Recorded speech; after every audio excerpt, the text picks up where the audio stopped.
What's going on, friends? It's Anton Daniels, and I gotta have a conversation with you guys about Tiege Hanley because you see how the sun is hitting me. This is no finesse, no makeup, no filters, no none of that. This is 100% Tiege Hanley. I use it in the morning as soon as I get up, right after I pray and brush my teeth, jump in the shower, and I'm hitting the streets because you never get a second chance to make a first impression. So even though they're giving you 40% off your first order, 20% off for life, even though you may get a free gift, forget all that, right? Because we would do this even if it was full price because it's worth that much. I'm in the streets, I'm kicking it with people, and I see Dusties everywhere. You don't want to be them. You want to separate yourself. And the way that you separate yourself is self care. Ladies get it for the fellas. Fellas don't wait for the ladies to get it for you. I'm about to hit the streets right now, and I'm feeling confident. I'm feeling great. I mean, I already got confidence, but to have that extra boost of confidence, knowing that you've taken care of yourself and you set yourself apart from all of the rest of the sheep that's walking around making bad decisions on a daily basis. And it's reflected in their actions. It's reflected in the products that they use. It's reflected in the people that they follow. And so if you're trying to level up, if you're trying to make sure that you look good, they're going to send you the pack. They're going to give you all of the instructions on how you're supposed to use it. Then make sure you get your Tiege Hanley. Again, 40% off your first order, 20% off for life. Get your free gift. Make sure you tap in with your boy Anton Daniels because Unc is never going to lead you wrong. I would never have you use a product that I don't use myself. Again, they've been rocking with me for a long time. Make sure you get your Tiege Hanley. I love you. I appreciate you. I'm going to holler at you guys later.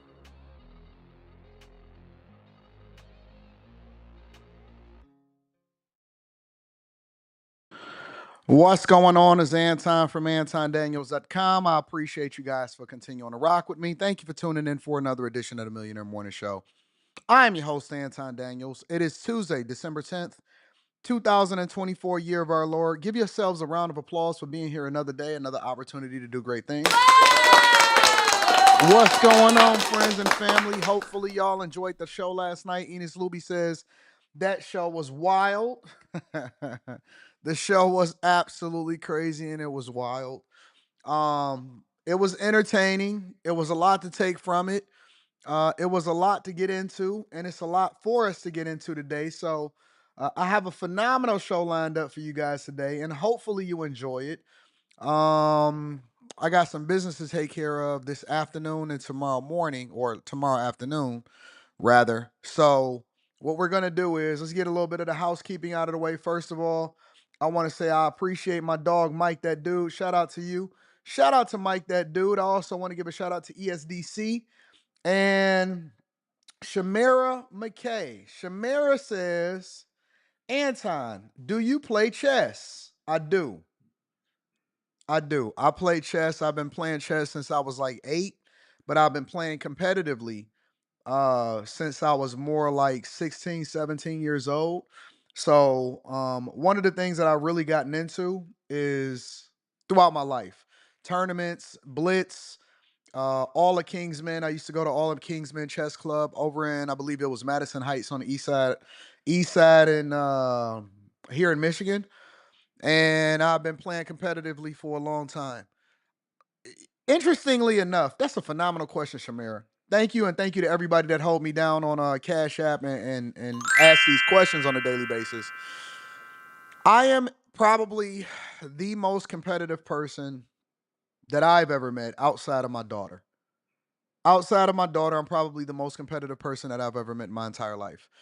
I've had to take breaks. Just yesterday, I actually deleted the chess app off of my iPad because I realized, and I actually tweeted this yesterday. It's so crazy that you asked me this question.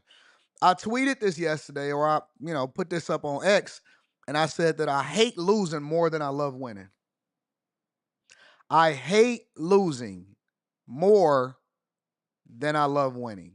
It's crazy. I don't know how to explain it, but the feeling of losing is probably 10 times worse than the feeling of victory. It's never as great. Is never as impactful. So yes, I do play chess, but I have to take some time off a lot of times from a lot of the competitive things that I get into, whether it be chess or anything, any sport, chess or whatever, because um, it hurt my heart. It does. It hurts me. It stresses me out sometimes. And sometimes it takes me less time to get over it nowadays. But yeah, I absolutely hate losing. I absolutely hate losing. But to answer your question, yes, I do play chess. I play it competitively. I've studied all of the openings. I'm not as good as I would like to be, considering the amount of time that I put into it. Like I'm not a grandmaster or anything like that. But I am competitively ranked. I like to play blitz, anything from 3 to 5 minutes the most. Sometimes I'll play a 12-minute game or something like that. I play on a clock a lot. I do play in person. And so that's one of my guilty pleasures is I do really get into chess. Shout out to you. Let me read a couple more of these super chats. Camille Edwards, always with the great question, says, "Good day, Mr. Daniels. What's been your most unexpected learning experience with the business of content creation? What's the most unexpected learning experience?" Um, I would say the most unexpected learning experience from when I first got in is I wouldn't even say it's about the learning experience from the content creation itself. I would say that the biggest unexpected learning experience is the fact that you got to be able to that we are celebrities in a way.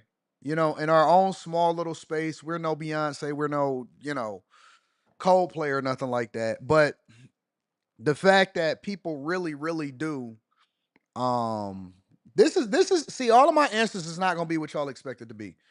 The fact that people will put your address online, or the fact that people will put your phone number online, or the fact that people will try to find out who your daughter is and stuff like that. That's probably the most unexpected learning experience from a content creator's perspective, is how fanatical people will be when they don't necessarily agree with you. It's never on the love side. It's always on the hate side. Like the fact that, I have to have security, the fact that, people will become so obsessive over you and they can't separate um you know the content creation from the fact that we are regular everyday people and we got feelings and we got family and we got people that we really love. I would say that is probably the most unexpected learning experience that I've had to have. And so, the fact that I have to protect my family, and a lot of people will tell you that I used to have my family online all the time. I used to always have my daughter on my videos. I used to have my wife on my videos. I used to have my family on my videos. Now you will very, very, very rarely ever see them. They still be with me. A lot of times, even when I'm vlogging, they're around. But even my daughter, she refuses to be on camera because she had to grow up in a space where people would recognize her, and she was very uncomfortable when people would see her in the streets based off of what she's seen on my videos. You know what I'm saying? So I think the most unexpected learning curve, or the learning experience that I've had personally, was the impact of how people will treat you in real life, or what people will do online, and the different threats that they would make towards my family and stuff like that. So that's probably the most unexpected learning curve with content creation. Um, yeah, that's it. That's what I would say. So, I don't think that most people, even on a very microscopic level, I don't think that most people are built for even the comments. People um, can't deal with the comments. People can't deal with the fallout. People can't deal with reaction videos. That's easy to me. I don't worry about that. I come from the hood. If you paying me the type of money that you paying me and you telling me that I got to deal with a couple little comments, I'm not tripping about that. But when it comes to the protection of your family, I've completely removed them basically offline. And even certain videos, I've removed them from being online because as a man, you got to protect your family first. You know what I'm saying? So shout out to y'all. And it's cool. They dope. Shout out to my girl Camille Edwards. You always hit me with that thing. Chasers meet up on the 14th. And nah. I'm gonna spend this holiday season in solitude and being thankful. And I'm gonna talk about that shortly. Qbert, we're gonna start that back up in the beginning of the year. Was United Healthcare CEO Brian Thompson set to testify against Nancy Pelosi for insider trading? I don't know. Why would I know? I don't even think that the biggest news media outlet would know anything about that. So thank y'all for the questions. I will say before we get into the show that it is very, very tough for being a man. I don't think that our guys personally get enough credit. I don't. Last night, um, it's always a wake up call and it's always a reminder because one of the things that a lot of people that follow me know is that I'm ever evolving, meaning that hopefully I'm evolving to being a better content creator. Hopefully I'm evolving to being a better person. And more importantly, hopefully I'm evolving to be a better saint and a better man every day. And so my whole goal with creating content from the very beginning, from the first time that I ever decided that I wanted to upload a video, I had three things in mind. The first thing that I wanted to do is I wanted to document the journey. And that's the most important thing in here. I wanted to make sure that at some day after my passing or when I get older or anything like that, my family or my lineage or even people that recognize me or people that, you know, want to tell a story about me, they can't tell my story for me. I don't need no documentary. I don't need nobody making no video after I'm gone. I don't need none of that. My goal was to have a video vlog now that we have the technology available to be able to capture exactly what my thoughts were and the things that I were going through and the things that I've built and the things that I've done, my losses, my successes, to basically have hundreds, if not thousands, if not millions of hours worth of content to archive and sort through. And so when I do content creation, my goal was never to just do content creation for money. My goal was to tell a story and then also obviously be rewarded as a result of it, which leads me into point number two. The second reason why I was in content creation was to give people a better perspective of who I was that allowed for me to be able to promote myself more effectively in corporate America. So it was a marketing tool. It was a way for me to be able to separate myself from the pack very early in the game to say, hey, this is who I am and this is what it is that you need to get about me so that I can make your organization better. And it worked. It was phenomenal. And then the third thing that I wanted to create content for obviously was to hopefully add value into people's lives and then get rewarded and compensated as a result of it, right? But let's go back to the very first thing. Let's go back to the first point of documenting the journey. In documenting this journey, what I've realized is that I hear the stories and I see the tears and the sorrow and I see the impact that is left on men every single day. Every single day, I see the impact on guys. Last night, it was a very incredible, entertaining show. But what I realized is the things that men go through can't be quantified. No matter how much y'all think it, no matter how much y'all want to be it, no matter how much y'all think that y'all can be men, you can't. You don't get it. I wake up to no less than 8 to 10 phone calls every single morning. And I'm cool with that because I love it. I enjoy it. But they all come from different places. One phone call gonna come from the job, from somebody that worked for me and say, hey, Anton, I'm going through this, I'm going through that. Then I gotta figure it out, maybe send a family flowers. So you putting out fires. And then you're gonna get another phone call from a friend of yours, and they're gonna say, Anton, I need your advice on this. And then you're gonna get a phone call from your daughter and your daughter is gonna be going through things because they your daughter and they're a teenager and that's just what they do. And then you're gonna get a call from this person and you're gonna get a call from that person. Then everybody is going to want to control the narrative or they're gonna want to feel as like they're impacted in your life and they're gonna only want to be they want to be the center of attention for that particular time frame that they're talking to you. They want to be the only person, you know what I'm saying, that you're paying attention to. And then you're going to get a call from this business person. You're going to get a call from that. And everybody wants your time. But nobody truly appreciates who you are at that time and that moment and what it takes in order to be a man. Because most guys have to do all of the fire putting out, but they never get any accolades and any credit as a result of it. Unless they're gone. Most guys get no credit, but they putting out fires all day, every day. And nobody cares if you're sick. I'm a little bit under the weather right now. And I'm not complaining at all. I'm using my life as an example in order to illustrate some of the things that all of these guys go through. Y'all go out there and y'all put y'all lives on the line every single day. Y'all grind. Listen, there's guys, real men. Listen, I know these TikTokers, they gonna paint this picture and act like men ain't strong, men ain't taken care of, men ain't about it, all of that. Men go out and they put their lives on the line every single day. They go and work these jobs. They go home and they back be hurting. They be sick, but they know that they got to go out there and take care of business, because if they don't take care of business, then the rent not going to get paid. They know that their daughter's tuition is coming up, and so they got to work the extra overtime, and they're going to put their whole existence on the line. It's guys that do some of the most dangerous jobs, not so that they can be financially compensated.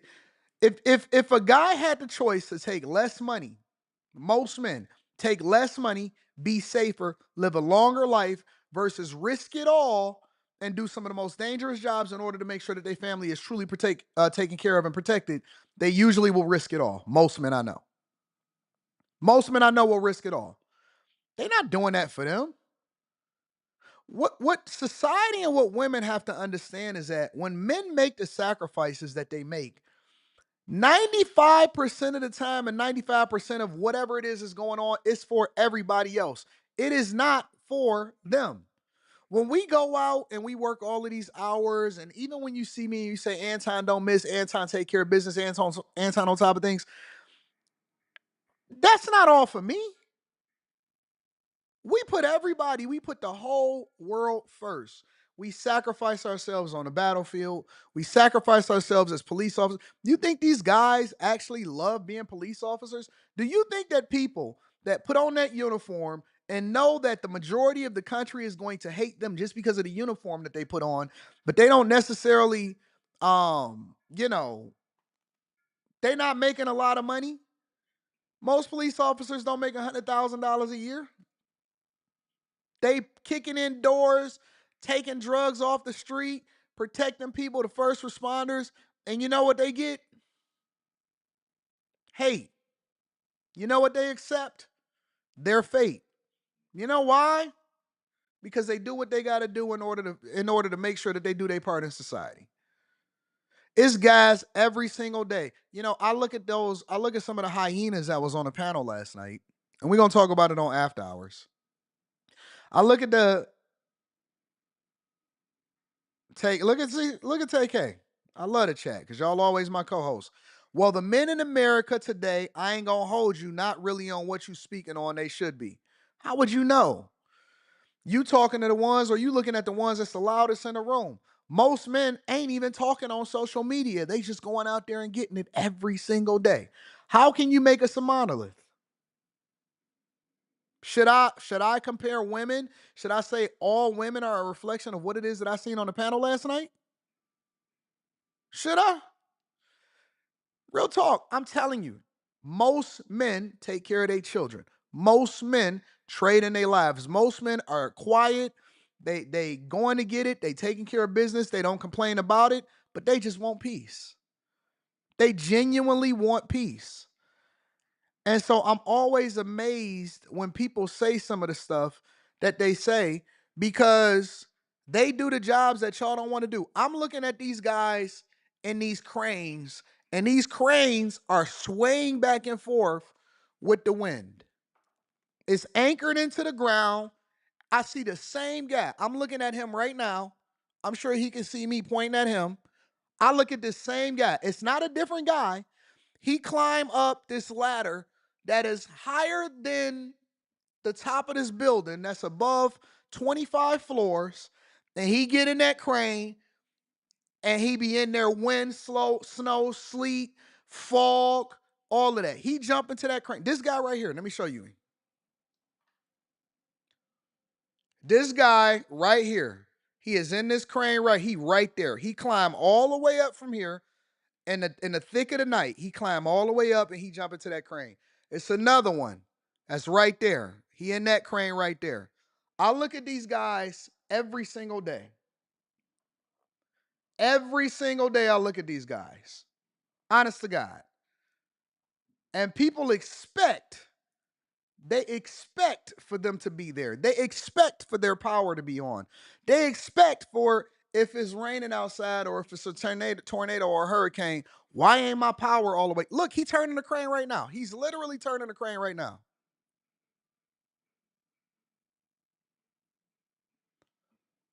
crazy. Insane. Honestly, it's insane. They get no appreciation. I see linemen. They get up there with all of that voltage and electricity going through these lines every day. Y'all just wake up and y'all expect for y'all power to be on. You expect for the gas to be working. You expect to have safety. You expect it. You're not appreciative of it. You're expecting it. Doc the Butcher, you trash for that. That's my money that you messing with. I don't like that. I'm gonna have to go ahead and mute you next time that you give that type of advice inside of the chat, because you messing up the bag. We like ads here. We like ads here. All I'm saying is that it's a thankless job for a lot of guys. Um, y'all, it's funny because I don't think that most of the women qualify for the men that they say that they want, and I don't think that they're thankful enough and appreciative of the men that's happening and putting it down every single day outside in these streets. It's amazing to me. It's amazing to me. But we here. We here. We getting it. We taking care of business. We on top of it. We here. We here. Shout out to all of the police officers, the firefighters, the truck drivers. Shout out to all of the men that's the welders, the plumbers, the HVACs. Shout out to the crane operators. Shout out to the construction guys. Shout out to the linemen. Shout out to the steel workers. Shout out to the plant. Anybody that's in a plant, that's in a manufacturing plant, whether you're making autos, washing machines, refrigerators, anybody. Shout out to the people that put together this equipment. Shout out to the people that's out here designing some of these buildings, the architects, all of these people. Shout out to all of these people, bro. I love it, man. I love y'all. I love y'all. I appreciate y'all. Everybody that put on, everybody that changed the floors, that go from overnight, that change it from the hockey arena to the basketball arena. Every single person, the janitors, the people that clean the toilets. Shout out to the people that's in the street. Shout out to the people that pick, everybody that's out here taking care of business. I love y'all. I appreciate y'all. Y'all do not get enough accolades. We praise these athletes and these entertainers, and we worship them, and we act like they are the cream of the crop, but y'all are the ones that make it happen every single day. The drivers, the tire men, the people that change the tires, the people that make the hubcaps, the wheels, the people that drive the tow trucks that come and rescue you in the middle of the night. That all of these people, shout out to everybody that get out here and get to that bag and take care of business. Hopefully you watching this show and you appreciating the fact that you are appreciated, because this show is for you. It's called the Millionaire Morning Show because it's something that you can do. I come from the streets of Detroit, and I am one of the very ones that should be the personification of how you can get it. That's why I invite y'all to join the Bag Chasers and the Patreon. That's why I invite y'all to come and tap in with me December 14th in Detroit. I love y'all. I appreciate y'all. Y'all are truly the heroes of this world, of this country. The pilots, the floor, the tile guys, the carpet guys, the people that drive the concrete trucks, the people that all of y'all, all the landscapers, um, the Home Depot workers. Shout out to everybody at Lowe's. Shout out to everybody that's at church. Shout out to the community organizers that go to work, and when they get off of work, then they go and pour into other people. Shout out to the people that actually serve our community, pay their taxes, take care of business, and don't get no visibility and no accolades. I know I can't think of every profession, but I love you. I appreciate you. Thank y'all for rocking out. Make sure y'all hit a like for the algorithm, subscribe to the channel, and turn on your notifications. Let me get a couple of more super chats in here, and we're going to go ahead and get started with the show. Shout out to all of the guys out there getting it. I just want to let y'all know I appreciate y'all. Ashley, shout out to you, says, good morning, Fave. Good morning to you, Ash. I must say last night panel was wild. I couldn't wait to tell you, Punkin, you held it together well, because that girl Ro was so ignorant. I tried. I woke up this morning and said, I'm going to be a better person today than I was yesterday. Morning, Anton, sir. Don't forget the ginger tea. I got y'all. Catching up about 10 minutes behind in the live. I like to play a game of chess, maybe at a meetup. I play current 10-5 format. Okay. On Lichess and chess.com. All right, I see you. I see you. Did you see Yada on Harley Initiated acting like he won the last debate? No, Anton cooked you Gordon Ramsay style. I watched a little bit of it. I was talking to my guys on Harley Initiated. They was asking me what I thought about them in the matchup in the debate prior to. And I watched a little bit of it before I jumped on the Q stream. Uh, Shout out to them guys. I have nothing but love for them. I don't have anything negative to say about them whatsoever. I'm gonna try to turn a new leaf going into New Year. Even the people that I disagree with. Let me say this. Even the people that I disagree with. I don't care if it's Roland Martin. I don't care if it's Umar Johnson. I haven't said the prayer yet because we haven't started Quick Hits yet. I don't care if it's Roland Martin, Umar Johnson, or whatever. I don't care if it's Charlemagne. I don't care if it's Biden. Even if I disagree with you, I'm going to fundamentally disagree with you on the point that you stand on. I'm not going to, let me not say not. I'm going to focus on never having a personal attack. I'm never going to have a personal attack. Shout out to Yada. Shout out to Cooley. Um, I don't care what people, even if people come at me, I'm just going to keep it 100% on the arc. That's my goal. My goal for next year is to 100% dedicate myself to upholding, exalting, and embracing people, hold them accountable off of their talking points, hold them accountable off of the things they present, and leave it on the flow and come back to them on some real I still love you type tip. I can't say that I'm gonna be perfect on it. I can't say that it's actually gonna work, but I'm gonna try my hardest. I'm gonna put everything I have into separating the person from the perspective, and I'm going to focus on uplifting people. My goal next year is to hopefully, I pray to God, is to hopefully figure out where I can find the good in every single person. Don't mean that I'm going to agree with you, but I'm going to focus on trying to find the good in every person. That's my goal. And I'm looking for y'all to hold me accountable on that. I know I'm going to fall on sometimes. I know I'm going to make some mistakes.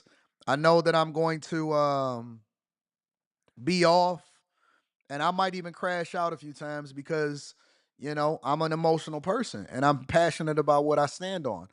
But I want everybody to win. I want everybody to turn their life over to God. I want everybody to be saved. I want everybody to go to heaven. I want everybody to be a saint. I want this world to be awesome. All right? That's my goal. That's my goal.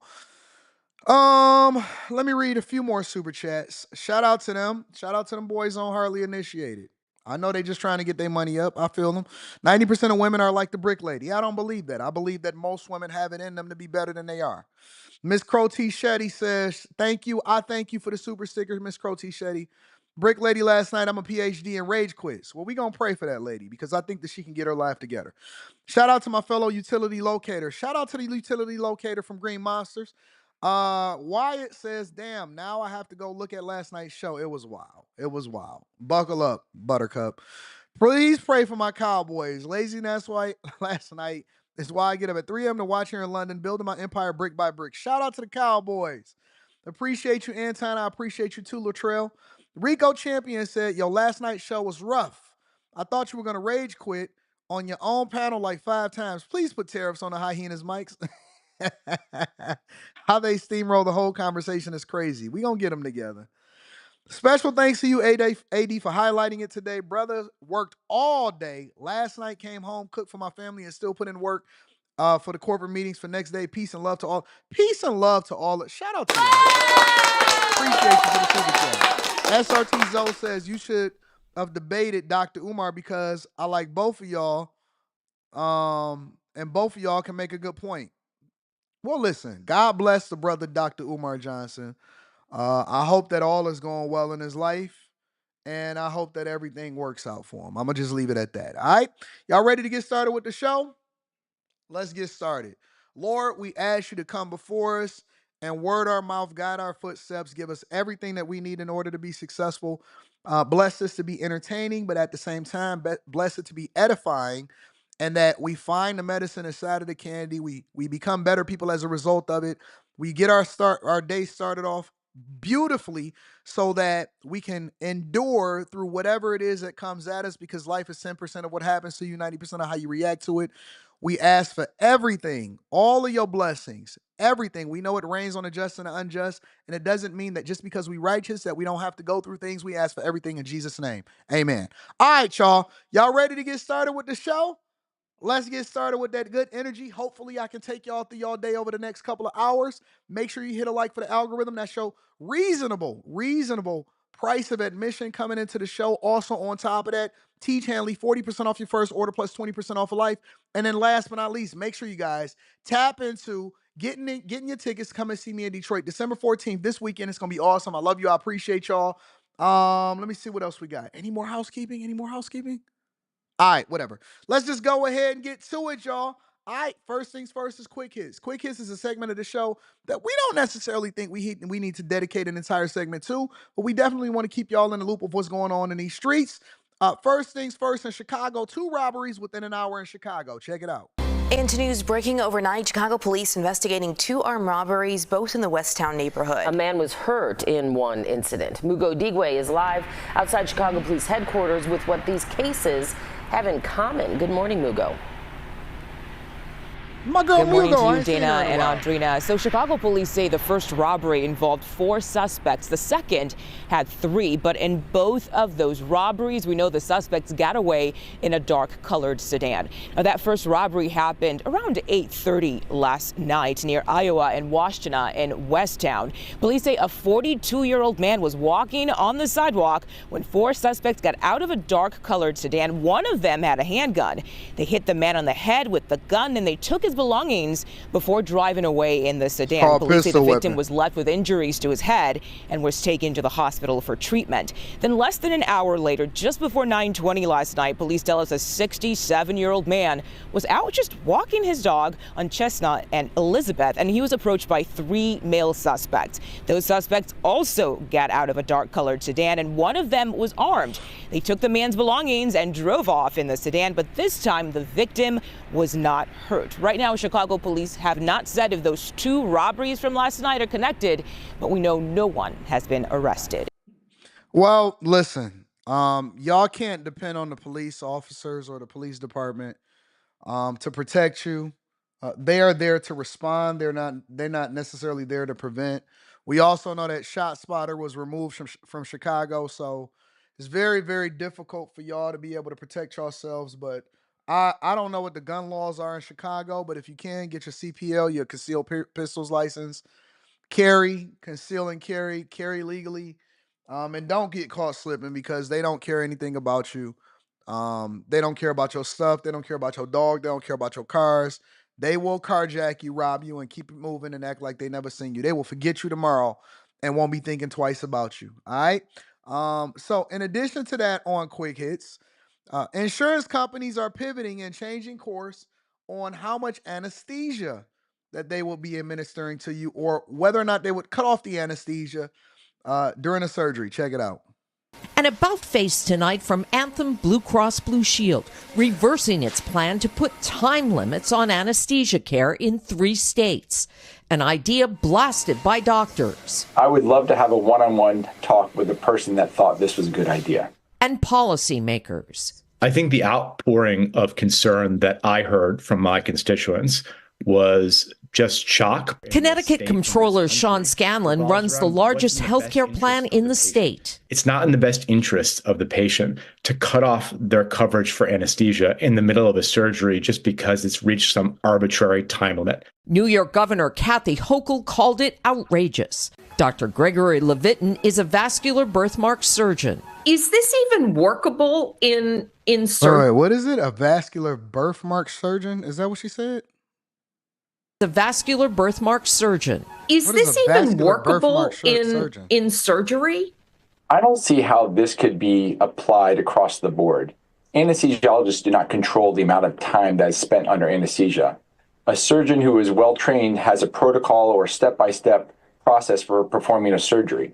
It's not something that's time dependent, but it's technically dependent. In announcing the reversal, Anthem cited what it called widespread misinformation and said it never was and never will be the policy of Anthem Blue Cross Blue Shield not to pay for medically necessary anesthesia services. Relief for patients, doctors, and policymakers tonight. Ann Thompson, NBC News. A lot of people are attributing this specifically to CEOs of these companies being targeted, it looks like, I've even heard of CEOs' faces, from them being removed from LinkedIn, from their being removed from org charts and things like that for their safety. I don't agree with the possibility in those 3 states of you being able to limit the amount of anesthesia that's being administered. But I think that there's a broader conversation that should be had that's not being had. A lot of people are so emotional and outraged by certain things, and it's easy to get your talking points off of TikTok and things like that. But we're not really having the fundamental conversations. And in this live stream today, we're gonna go over. I know Joy Reid had a lot to say about the United Healthcare and the healthcare industry, and then tried to tie it back to Donald Trump. I don't know how she did that. I haven't even watched the video yet, but I'm definitely gonna review it today for y'all. And we're gonna get to that point. But I think that there's a deeper conversation that needs to be had that's not being had. It's not being had at all.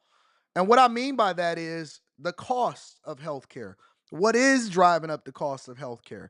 Um, how they bill and how they make up for people that don't pay their healthcare bills when they go to the hospital or they go to an emergency. So basically, that then becomes an added cost that's passed over to the consumer or the healthcare providers.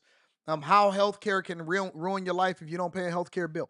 All of those different things, really, the cost of these things, and prescription medication and all of those things, right? Research and development. Everything is interconnected, and I don't think that it's a big enough conversation that's being had. I think we just like to make circular arguments and try to find a villain instead of looking at what the pillar is that's causing all of these things to have a domino effect of how things is actually affecting your life. Somebody said the food is rotten, but then at the same time, people will sit here and advocate against um, RFK Jr. readdressing what the FDA is putting inside of our food. We don't go all the way back to the inception. Should we even be in a position of where we're getting as sick as we are? I just looked at a video and I was thinking about making it a part of Quick Hits where 91 people that were a part of the World Trade Center thing that wound up surviving it, over 91 people now got breast cancer from it.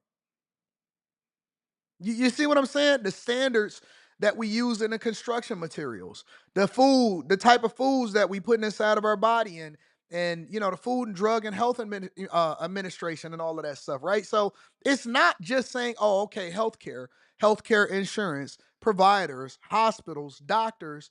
It's not just to say one thing is the cause of it. Everything is being incentivized and everything is feeding into everything that then changes how it is that we have to address and deal with certain things. If we can get to preventative care, a lot of people don't even go to the doctor and they wait till something happens to them, and then they expect for things to go well for them once they start going through it. Most men that I know don't even go to the doctor and they don't do preventative care. A lot of people choose, companies need to incentivize people to be healthier. People want to smoke and they want to drink and they want to do a lot of things. So it's so many things that go into it. But I think that that's for another day and another conversation, because I don't think that people are prepared to have that conversation. And then last but not least, over in New York, they're having an inflation refund proposal. Check it out. Walking the aisles of Food Universe Marketplace in Co-op City, the pain was palpable. Everything is more, and your check every month doesn't seem like a lot anymore. Among those checking out was James Preston. What's the damage today? $105.90. When we told him about the idea of New York State sending him a check. That'd be great. Always welcome. I don't think anybody has a problem with that. That's what Governor Kathy Hochul was banking on as she proposed giving New Yorkers a so-called inflation refund. $500 checks from the state would go out to couples making less than $300,000, and $300 checks would go out to single tax filers making less than $150,000. I will continue to find creative ways to let you know I understand your struggles. The governor estimates 8.6 million New Yorkers would get checks, including 3.6 million in the city, 1.3 million on Long Island, and 986,000 in the Hudson Valley. She plans to pay for it using $3 billion in unexpected sales tax revenue. She explained that because prices have gone up, New Yorkers have also paid more in taxes while shopping. The state legislature would need to approve the plan early next year as part of the budget, and if approved, the checks are likely to go out sometime after April 1st. You know why I don't like this? Is because Kathy Hochul was trying to hold on to whatever political cachet that she has, knowing that she allowed for Eric Adams to take the brunt of whatever was happening during the migrant crisis. She has been a horrible governor. And what they think that they can do is to issue you $500 and $300 checks to make you forget the horrible job that they've done politically for your state and for your city. I hope New Yorkers are woke, and I hope it don't take $300 to $500 in the name of an inflation refund proposal to keep y'all voting the way that y'all supposed to vote when it comes to getting these corrupt governors and mayors and these people out of office. All they doing is throwing money at your face, throwing a little bit of money, and throwing some scraps at your face to have you voting a certain way. Stop, bro. Stop. They need to learn how to manage what they have more effectively. They cut a lot of costs. And now, since they've given billions and billions of dollars to migrants, they're going to throw you a couple scraps and think that you're supposed to be cool with it. All right, do it if you want to. Ladies and gentlemen, that is your quick hits, all right? Let me read a few more super chats and we're going to go ahead and get started with the show. Shout out to my girl Mika. She's going to be on After Hours tonight. Good morning, AD and chat. Blessed day. Shout out to you. I appreciate you. King Jacquin says, opening with a prayer. Okay, shout out to my dog, King Jacquin. Alpha Eskimo says, peace and Pan-Africanism. Peace and Pan-Africanism. Solution Trucking Channel says, I did not know you had the brick lady on last night. Really? That lady stay in the same apartments as I do. And her son goes to the same school as my kids. All I can say is she really liked that. Ain't no act. Oh, I could tell that she really liked that. Be careful, bro. Be careful. They are paying us back for the migrant spending. No, they ain't paying you back. They just giving you scraps. You know how much money that came out for that for y'all? Don't worry about it. Anyways, let's go ahead and get started with the show, y'all. Let's really get started. So, of course, I want to focus the majority of the early part of the show on my dog Luigi. So, Luigi was recently caught, obviously. I broke it down yesterday and I reported on it on the Anton Daniels channel. Initially, I didn't think that they would catch him because I thought that he was just like super duper John Wickish. Turns out he really was that guy when it came to his intelligence, how he was raised, all of the insight and information, the fact that he went to private school, what his grandfather was about, and all of this stuff. And this is a description or a real life depiction of exactly how he was caught from the police officer, from the arresting officer. Check it out. It was a peaceful arrest, first and foremost. The officer quickly recognized the male as the suspect from the shooting. And within several minutes, seconds of the first contact, he had asked the suspect if he had been in New York City recently. And that really invoked a physical reaction from the suspect. He became visibly nervous, kind of shaking at that question. And he didn't really answer it directly. So that statement alone really said a lot, and the suspect didn't have to say a lot after that question to show that he was very nervous at that point. We knew that was our guy, but he was very cooperative with us. Didn't really give us too many issues. Once we found out his identity, we took it from there. How does it feel with 6 months on the job as a law enforcement officer to be part of? I can't say I was expecting it by any means, but it feels good to get a guy like that off the street, especially starting my career this way. It feels great. We now know the name, and we have a clear look at the face of the man whose search has captivated the nation over the last week. The suspected killer of United Healthcare CEO is now in custody. It's a 26-year-old Ivy League graduate, Luigi Mangione, charged with one count of second-degree murder. Police arrested Mangione at a Pennsylvania McDonald's yesterday when an employee called authorities after recognizing him. According to a criminal complaint, when officers arrived, the man was wearing a medical mask and a beanie, sitting at the rear of the building on a laptop. They asked him to pull down the mask to, quote, to see his face, and, quote, immediately recognized him. Within several minutes, seconds of the first contact, he had asked the suspect if he had been in New York City recently. and that really invoked a physical reaction from the suspect. He became visibly nervous, kind of shaking. There. Mangione had key evidence on him when he was arrested. Police found a black 3D printed pistol with a loaded Glock magazine and a 3D printed black silencer in his backpack. And they recovered a fake New Jersey ID. The fake ID matched the ID that was used to check into the New York City hostel before the shooting, according to the New York Police Commissioner. Authorities say they also found a handwritten document that speaks to his, quote, motivation and mindset. NBC News obtained this video showing Mangione arriving in court yesterday. Mangione's family responding to the news in a statement, quote, our family is shocked and devastated by Luigi's arrest. We offer our prayers to the family of Brian Thompson, and we ask people to pray for all involved. Apparently his family was a family of means, and he had considerable resources, and we're going to get into that a little bit later on in the show.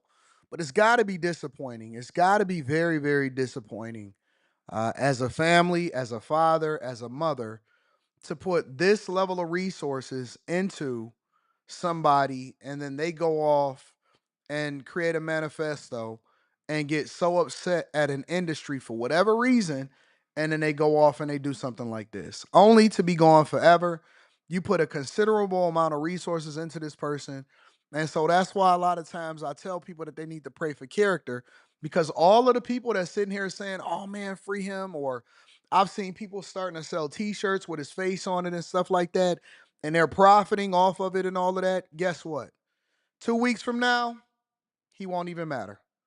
We'll be on to the next story. I can tell you, as a person that has been doing this show for close to 4 years, that 2 weeks from now, all of the people that you got applause from and everybody that was supporting you and they was selling t-shirts, nobody is going to remember your name. Nobody is going to care. They just going to remember you as the guy that crashed out. Guess what? There will be a new CEO. There will be more rich people, and the industry will go on, and nobody will remember you, because we are in a cycle of information and stuff is going to come out tomorrow and the next day and the next day. And then if it ain't Jay-Z, it's going to be Diddy. If it ain't Diddy, it's going to be somebody else. It's going to be somebody else that crashed out. Assassination attempt on the president of the United States of America. 2 to 3 weeks from now, nobody will remember your name. They won't even care. We will be doing a whole nother story, laughing, playing, crying, cracking jokes on something else. And your family put everything that they had into you, and you decided that you wanted to crash out as a result of it. We can sit here and go off of all of the conspiracy theories and whether it was really him or not. Guess what? You're going to be in jail for the rest of your life. You will never see the light of day. And everything that you had, every privilege that you had in this lifetime, all of the great things that your parents afforded you and all of the education that they put into you, it only took 1 second, one indoctrination, one situation, one piece of influence that just completely ruined your entire life. And that's unfortunate. The shocking Midtown Manhattan assassination uncovered a deep dissatisfaction with the nation's healthcare system.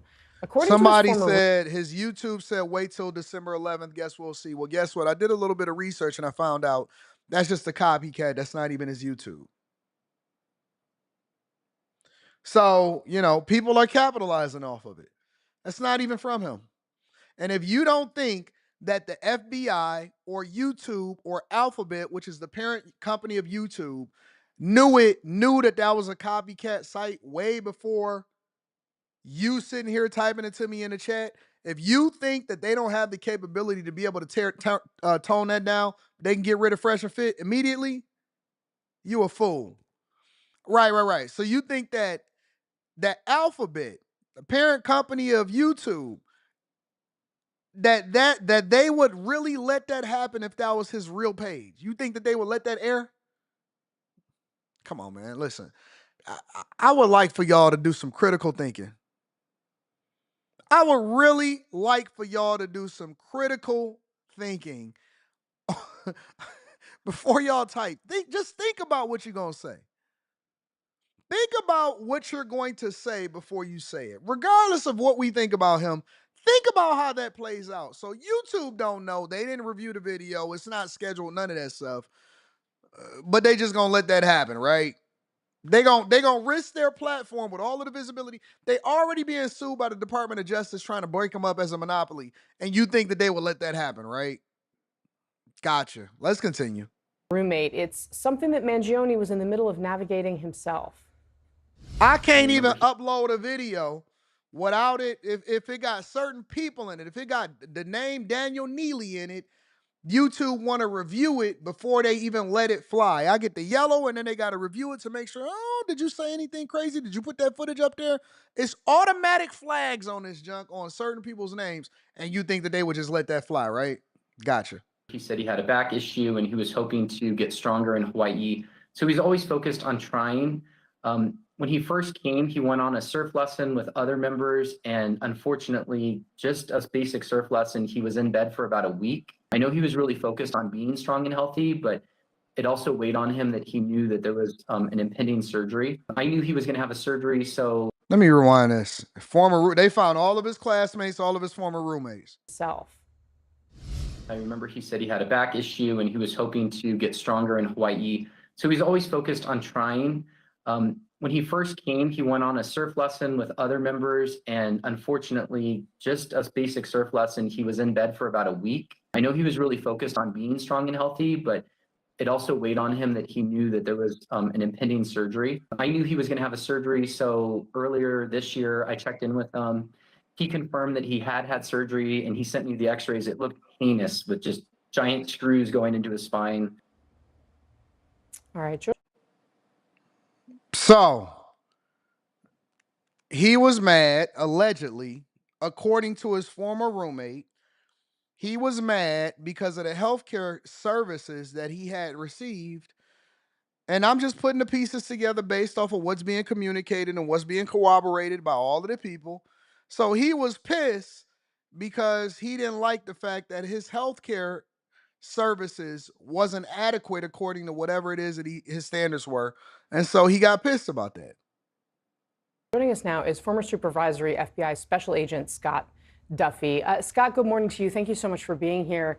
I think one of the things that people are really focused on and talking about this morning is the background of this young man. He came from a very privileged family, it seemed, in the Baltimore area, very prominent family. His grandfather had owned a country club and a nursing home and some other things. He went to a private school that cost a lot of money. He goes on to the Ivy League. He's the valedictorian in 2016.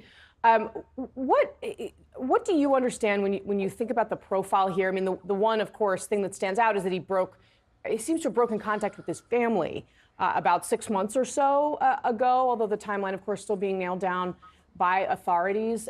How do you understand why this young man may have done this? Yeah, good morning, Casey, and thank you for having me on the show. The motive with regards to the why and the planning, et cetera, all that will lend itself as this kind of goes through the prosecution. I think, though, there is plenty of evidence, not only what you were speaking of with regards to his background. The fact that he might be privileged versus not privileged, I don't think lends itself so much as his education. The fact that he is well-rounded, well-spoken, valedictorian of his class in high school. And so the fact that you have all this, everything at his fingertips, everything for a bright future, what is it that clicked in his mind where everything now gets pushed to the back? And it seemed like his sole goal was to accomplish what he accomplished last week in New York City. So what happens next here in terms of the investigation, the trial? Obviously, this charge has already been made, and it seems they're very clearly confident that they've got their guy. What else still needs to be nailed down?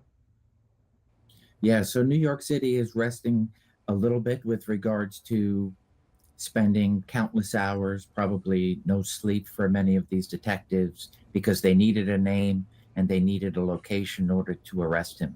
So that was accomplished yesterday, at least in the mind of New York, with regards to, they believe they have sufficient evidence to tie the individual at the McDonald's in Altoona to the scene for the shooting of Brian Thompson.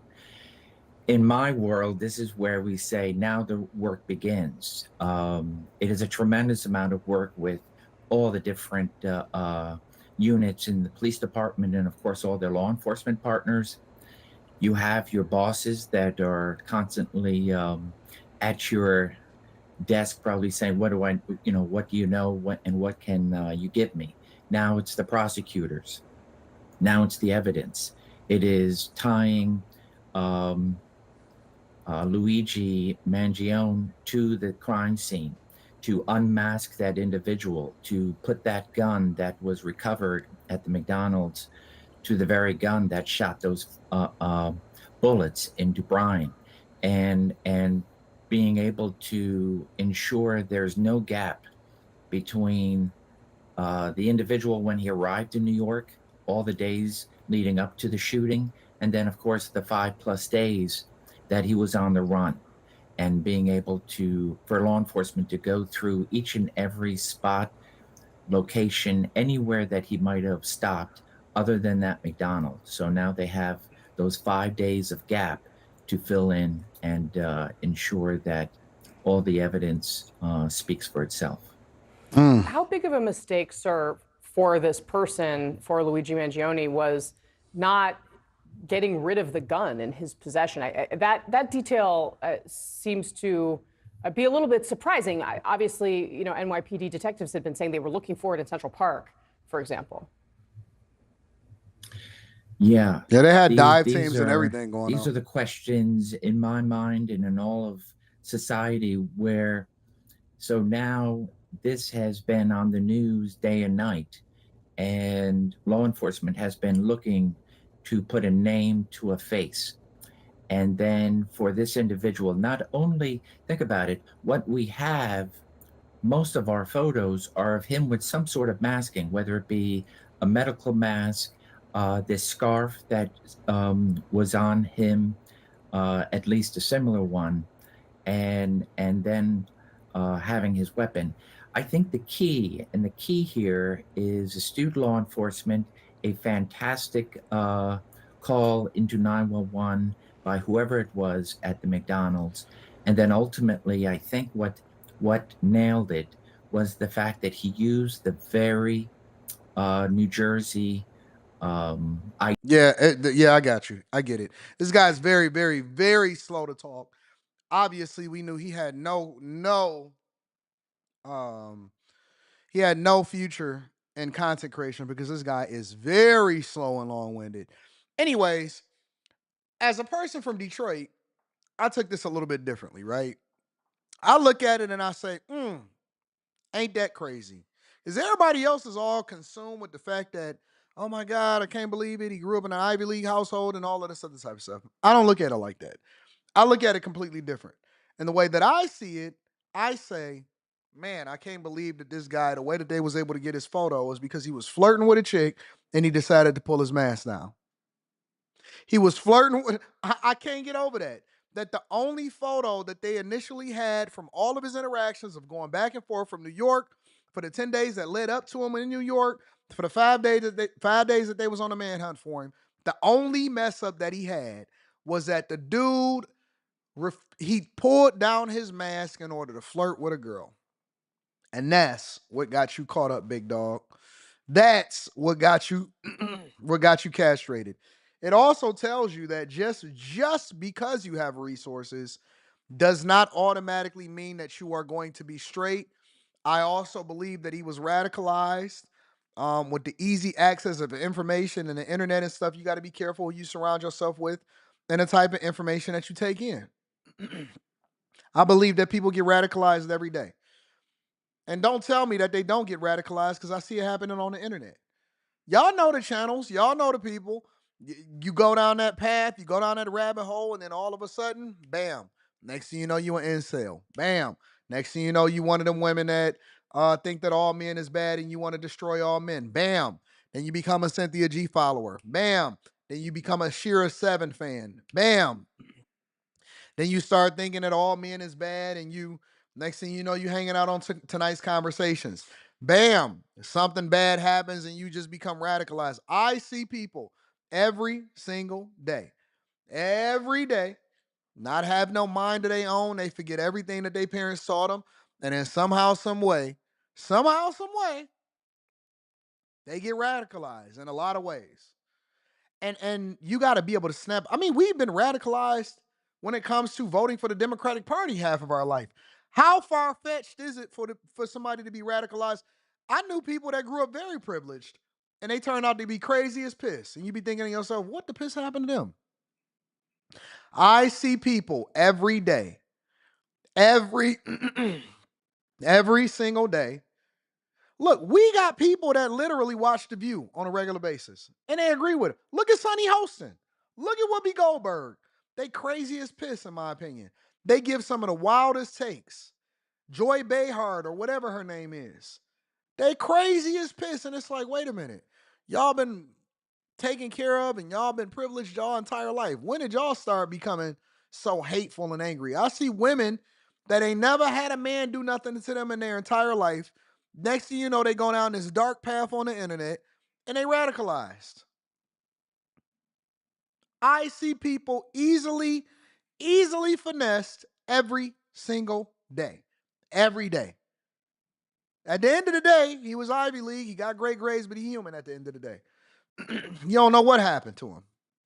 No clue whatsoever. So my default is to wait and see, and then we'll go from there. Let me read some of the super chats, and we'll continue on with the show. Natareem says, good morning, Anton. Today is my birthday, and as a present to myself, I'm signing up to the Patreon. I was down bad. Your show has motivated me to get back to it. Shout out to the new bad chaser. Think about that. Think about what he just said. He's literally speaking to my point. You could be motivated and influenced in a negative way, or you could be motivated and influenced in a positive way. What if he found my channel and my channel was the opposite of what it is today, and it pushed him further down versus what he's saying? He said he was down bad, and the show has motivated him to get back to it. Happy birthday, big dog. Congratulations. I love you. But what if it was that other way? That's why with great power comes great responsibility. The word says the power of life and death is in the tongue. I disagree with you, says Levite Apparel. They should get some money, then join the Patreon and maximize it, learn investing in the right way. You disagree with who? Me? What do you mean you disagree with me? You're disagreeing with me. EJ Rogers, shout out to EJ Rogers. He said, I got the juice now, Mario. Good morning, AD. About this time last week, you said this was a professional. I said, I believe there was a professional. Absolutely. Far from it. He didn't know his own piece, struggling to clear the jam, and got caught less than 300 miles away.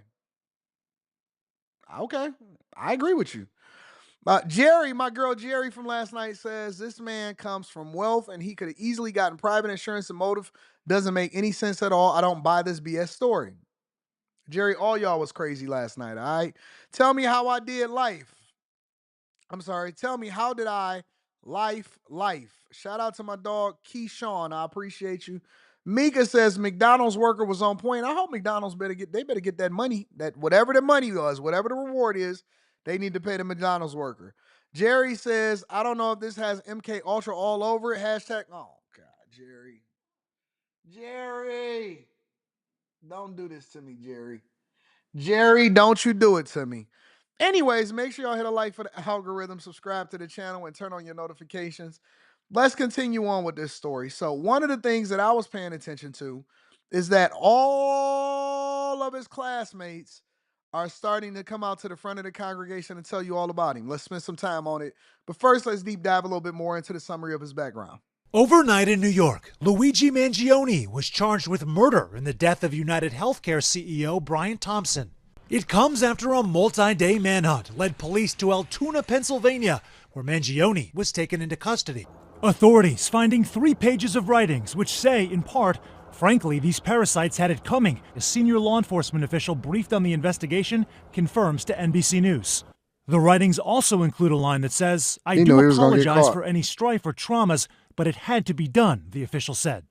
Now, more background on the suspect's past emerging. His family carving both financial and political footprints in Baltimore, where they own 2 country clubs. And his cousin, Nino Mangione, is a Republican state legislator. Thank you all for being here to celebrate Gilman's 100. That's why you got to. No, look, he done threw his whole family under the bus. His whole family got to catch L's now, and that whole name is tarnished forever. Because anybody that say, "Hey, I'm a Mangione," "Hey, I'm a Mangione," you just wouldn't happen to be related to Luigi, huh? Ah, what? What? Look, have y'all ever seen that movie, Butterfly Effect, with Ashton Kutcher? What if his parents, Luigi, what if his parents had named him Mario? Is it a possibility that that one name change could have changed the trajectory of his whole life? If his mother had named him Mario instead of Luigi, what would his life have been today? Yeah, it's Luigi. He probably felt like player number 2 his entire life. He probably was getting jokes and felt like a player number 2, regardless of the fact that he had everything going for him. He had the looks, he had the education, he had the family backing. He could have been anything he wanted to be. This guy could have probably been at some point president of the United States of America. But for some reason, his mama named him Luigi instead of Mario. Mario. And now he felt like player number 2 his entire life. That one thing just changed his life. We never know. You never know is all I'm saying. Hey, why not go down this whole path of conspiracy? Y'all doing it. Jerry told me it was MK Ultra. I think Eric D in there or somebody told me that it was Hell Hydra. Y'all told me it was Hydra that did it. Why can't it be a simple name change? Somebody told me it was Hell Hydra. And he forgot to bite his tooth in order to have the poison go off in the side of his system. Somebody said it was MK Ultra. Some people said it was Hell Hydra. Some people said it was Nancy Pelosi, old ass. I mean, old butt. Let me stop. I don't know. Who can say? Let's just go ahead and throw it all out there. Eric, I know it wasn't you. I just be messing with you. 116th Founders Day. Mangione attended the private all-boys Gilman School in Baltimore, where he was class valedictorian in 2016. Mangione was also Ivy League educated, the University of Pennsylvania confirming he earned a bachelor's degree and a master's in engineering. Investigators say they're doing a complete scrub of Mangione's online posts, including Goodreads, where he quoted this take of the Unabomber: "When all other forms of communication fail, violence is necessary to survive." Mangione calling it interesting.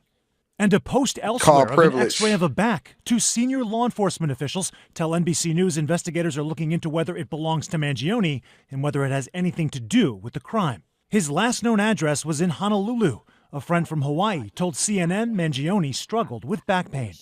He confirmed that he had surgery, and he sent me the x-rays. It looked heinous. Another friend telling The Times, Mangione's family said that they had not heard from him in several months after his surgery. A friend from college telling NBC he's shocked. He really just struck me as another Ivy League student who enjoyed going to frat parties, good looking, confident, nothing particular about him. So interesting to start this profile starts to get filled out. Yeah. What do we know about his friends and family? I mean, some of them had been looking for him. Absolutely. So what we know are 2 things here that are really relevant with conversations with those in his orbit. 1, the suspect was clearly in a lot of back pain over a period of time. And 2, somewhere between 6 months and a year out, guys, he just went off the grid. Friends and family outreach went completely unreturned. What the connection may or may not be between these 2 things, we don't know. The only thing that is clear is that this outcome has shocked a lot of people. Yeah. That back pain is something else. It'll make you go off the grid and start plotting to see somebody else gone. I done been there. I've been, not back pain in particular. I've had back pain a little bit. I know getting my wisdom teeth pulled almost had somebody dying out here in these streets. Once that anesthesia wore off, I got all 4 wisdom teeth pulled. I was like, oh, somebody gonna die tonight. I can't imagine what the back pain did to him. Let's talk to his former classmates, some more former classmates, and see what they had to say about it. Joining me now, I have a former high school classmate of Luigi Mangione, Freddie Leatherberry. Freddie, good morning to you. I know he privileged. If your name is Freddie Leatherberry, If you got a four-syllable name, you have to come from money. You got to come from privilege. I've never met anybody with a four-syllable name that did not come from privilege. I don't even know if I know anybody with a four-syllable last name. Leatherberry? Leatherberry. Even if you like go with Gronkowski, that's only 3 syllables. Probably just as many letters, but it's like 3 syllables. I've never heard of anybody named Freddie Leatherberry. He got a 6-syllable name. Freddie Leatherberry. That's a long name, big dog. Look how great he is. I bet you he got a good job. He's probably in finance somewhere. Probably is a part of a frat. Got a strong chin. Mr. Leatherberry, please approach the bench. Absolutely, these people come from privilege. Classmate of Luigi Mangione, Freddie Leatherberry. Freddie, good morning to you. Thanks for hopping on with me. Yeah, good morning. Great to see you. Thank you. You have correct me if I'm wrong, but you've known Luigi since the 6th grade. He's now charged with murder this morning. What's it been like looking up and seeing his name and his face on your TV? My life since about 1 Eastern yesterday has just been so surreal. It's been crazy to see our school everywhere in such a negative national light and really just tough on a lot of people.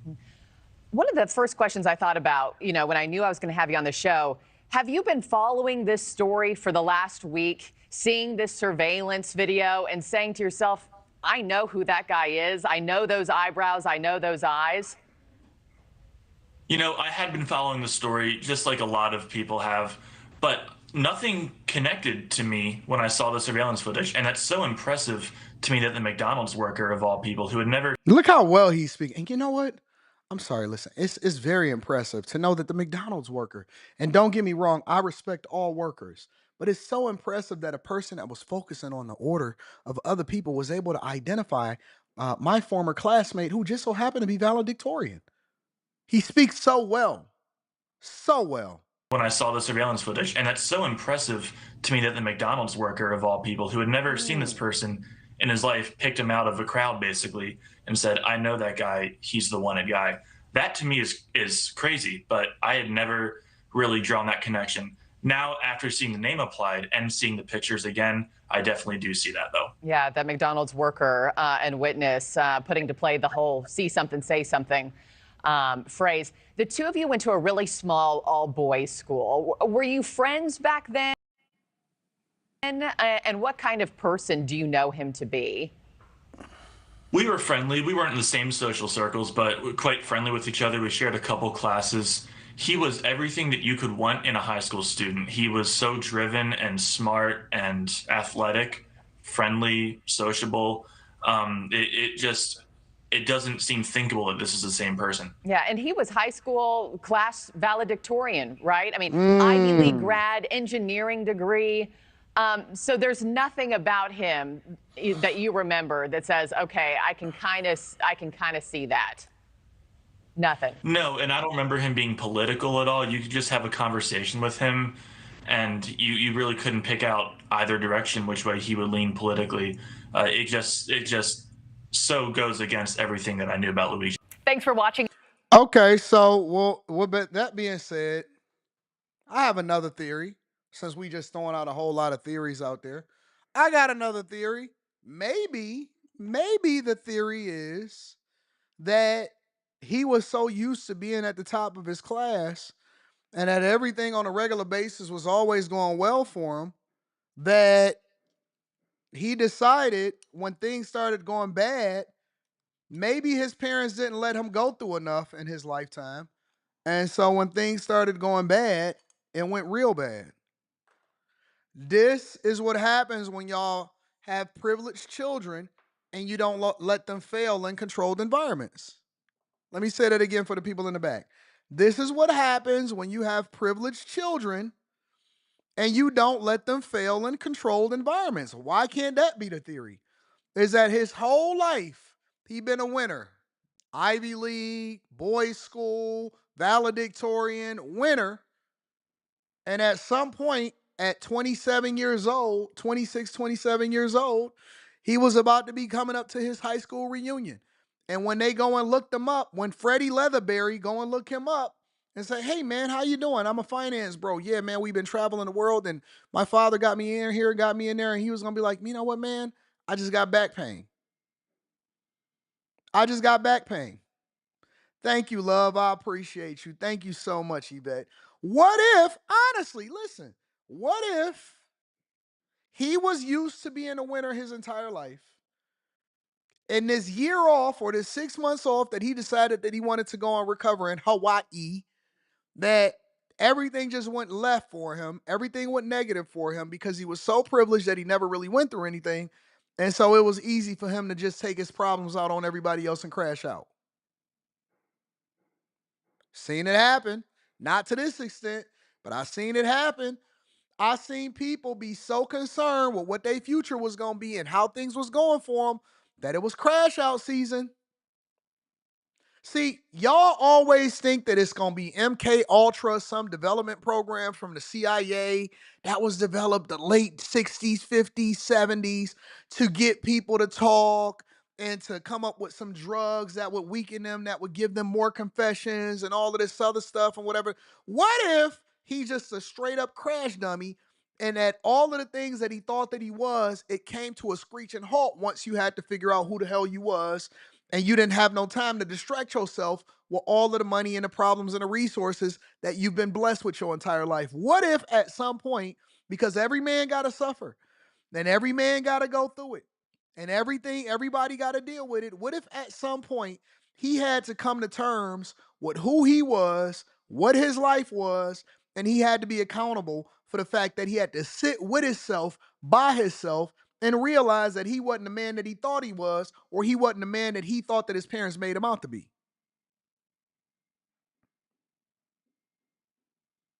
There's beauty in the struggle. If you can get through it, what if this was his test? Because every single man, and I'm just giving a theory, I'm not telling you that this is what happens. What if it was giving him tests? Because every single man at some point in their life got to have a come to Jesus moment, and you going to either sink or you going to swim, because suffering, it has to come before you could ever be great. What if it was that? What if it ain't have nothing to do with the MK Ultra program that was developed by the United States CIA program and all of this stuff? What if it had nothing to do with that? What if it was so anticlimactic that it was just him being a crash dummy, and he ain't have nobody championing him and celebrating him because he was going through a dusty moment and he couldn't take it?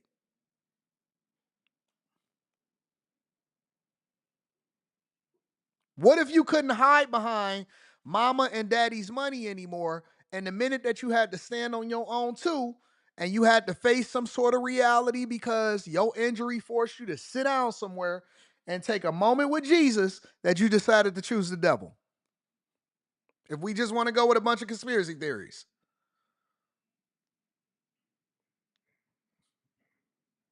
What if he was used to being a winner, and at that point he felt like a loser, and so he started going down this path to look to somebody to blame, and it just so happened to be these corporate American entities that your own parents are benefiting from.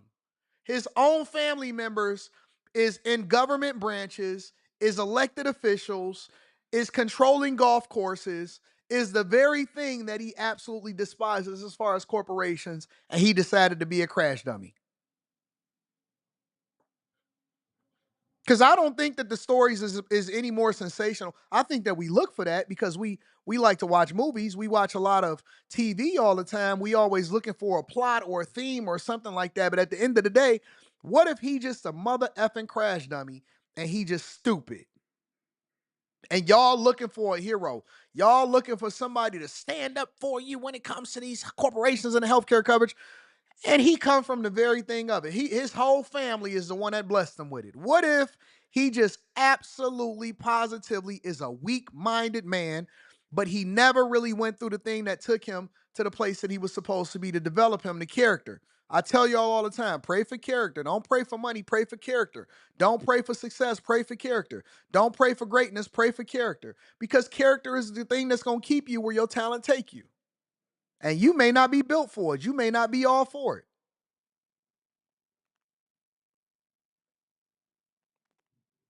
See, I get mad and I shut my iPad and I just, get angry at the fact that I lost the chess game. He get mad and he go and take out his CEO. I've seen it.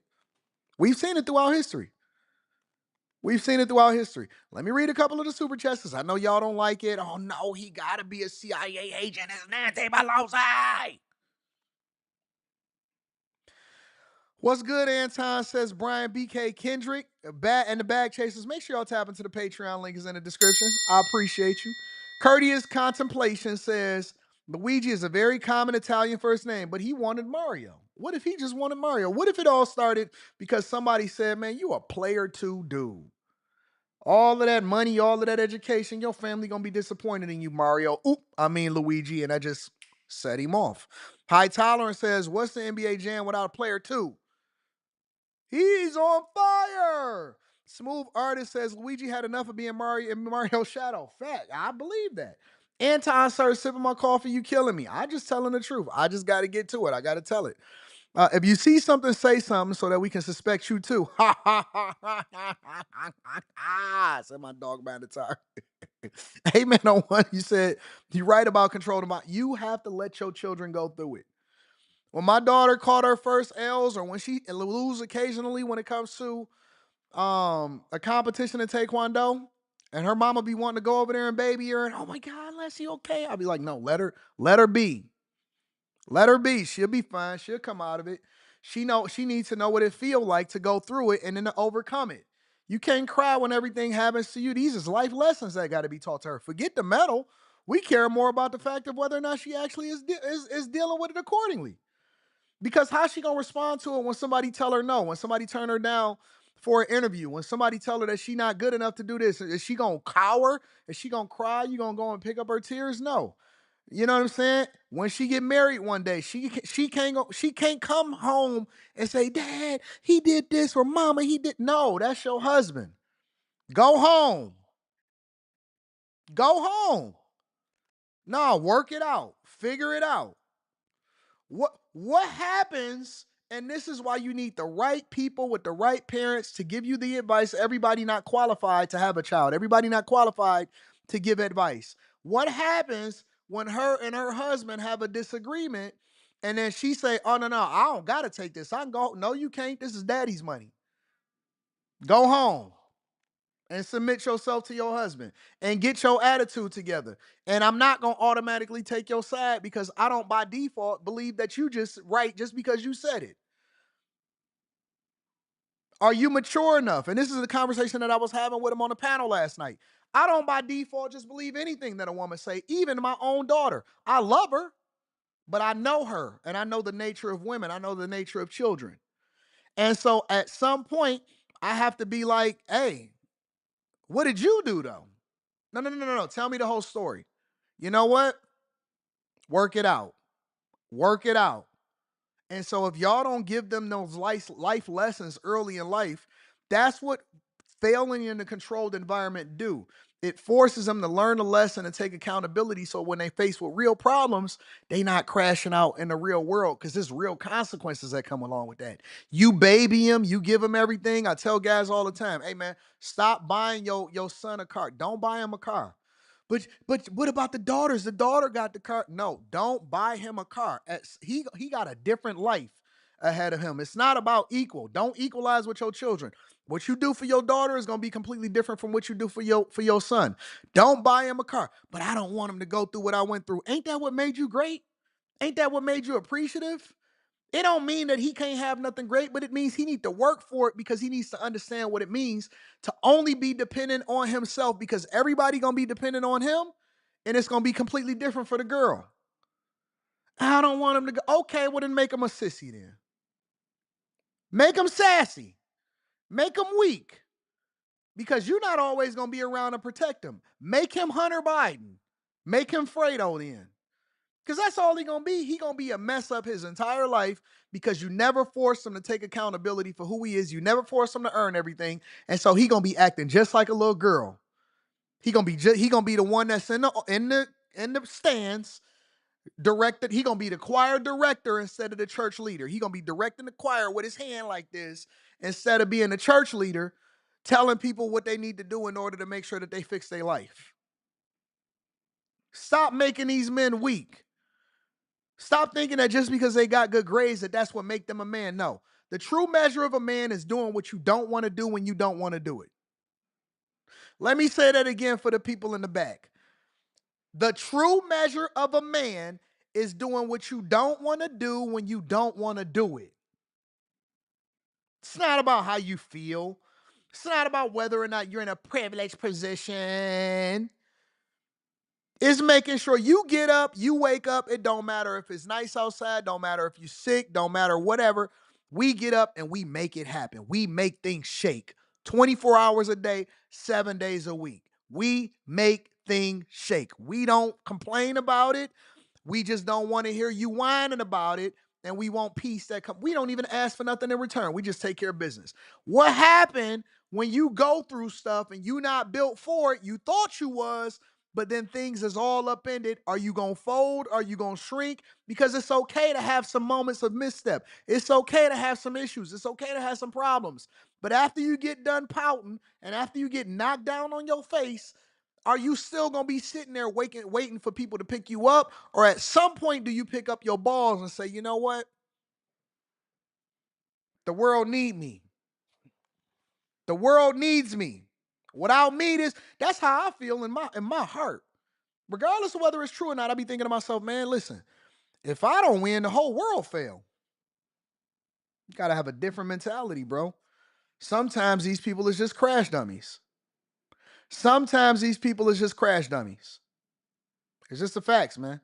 High Tolerance says, cell block 3 to get Luigi right on back. Get Luigi's back, right? He'll have that t-shirt nodded to the side talking about I'll look back. Oh, my God. Yeah, Luigi, he might be a bottom now. All of that good hair, that's for somebody else's man. That's for your boyfriend that's in jail right now. Luigi's good hair is going to be somebody's boyfriend until he get out and he was only gay for the stay. Messy Mathematician says, nope, just demonic intelligence and privilege has no bearing on moral compass. This is sick. Shout out to my girl, Messy. Appreciate you, baby. Devin Braxter says, I think he was radicalized by the liberal college system. Used to be in the winner, right, and justified. I think you might have a point there. Luigi gonna be playing Super Smash Bros. Not the Nintendo can. He too pretty to be in jail. That's what I would have been thinking about. Oh man, I can't go to jail. I got that good hair. Salute AD in the chat. AD, is that P.O. Box address still good? I sent you. Oh, shout out to you, big dog. Yes, it is good. P.O. Box is always good. Shout out to my dog Classy. He's killing it out here in these streets. Artifacts in the building with the super sticker. Thank you to my dog Artifacts. Ken J says, will the family business suffer after this? Probably. He wasn't thinking about nobody but himself. Duran Lee says he's a modern day Lex Luthor and we're watching his origin story. If he ain't never getting out of jail, you can forget it. He never getting out of jail. He needed a Happy Meal.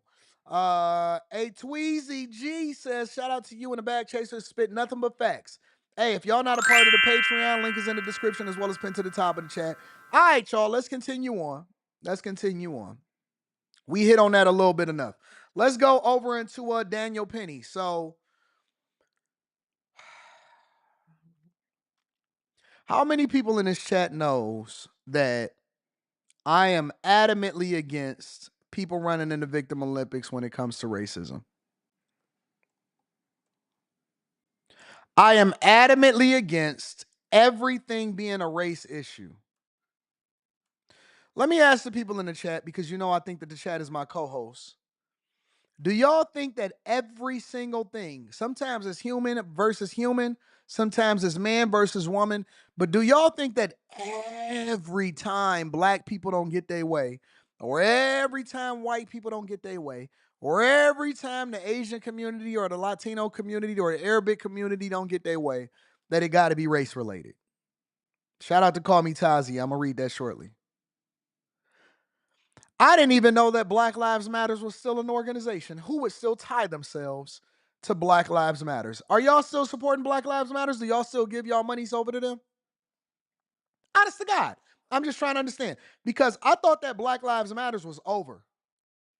I thought that after Candace Owens did her whole documentary on them that it was no longer going to be anybody that tagged themselves to an organization. Maybe they will rebrand Black on Time, Black in the back of the back. You know what I'm saying?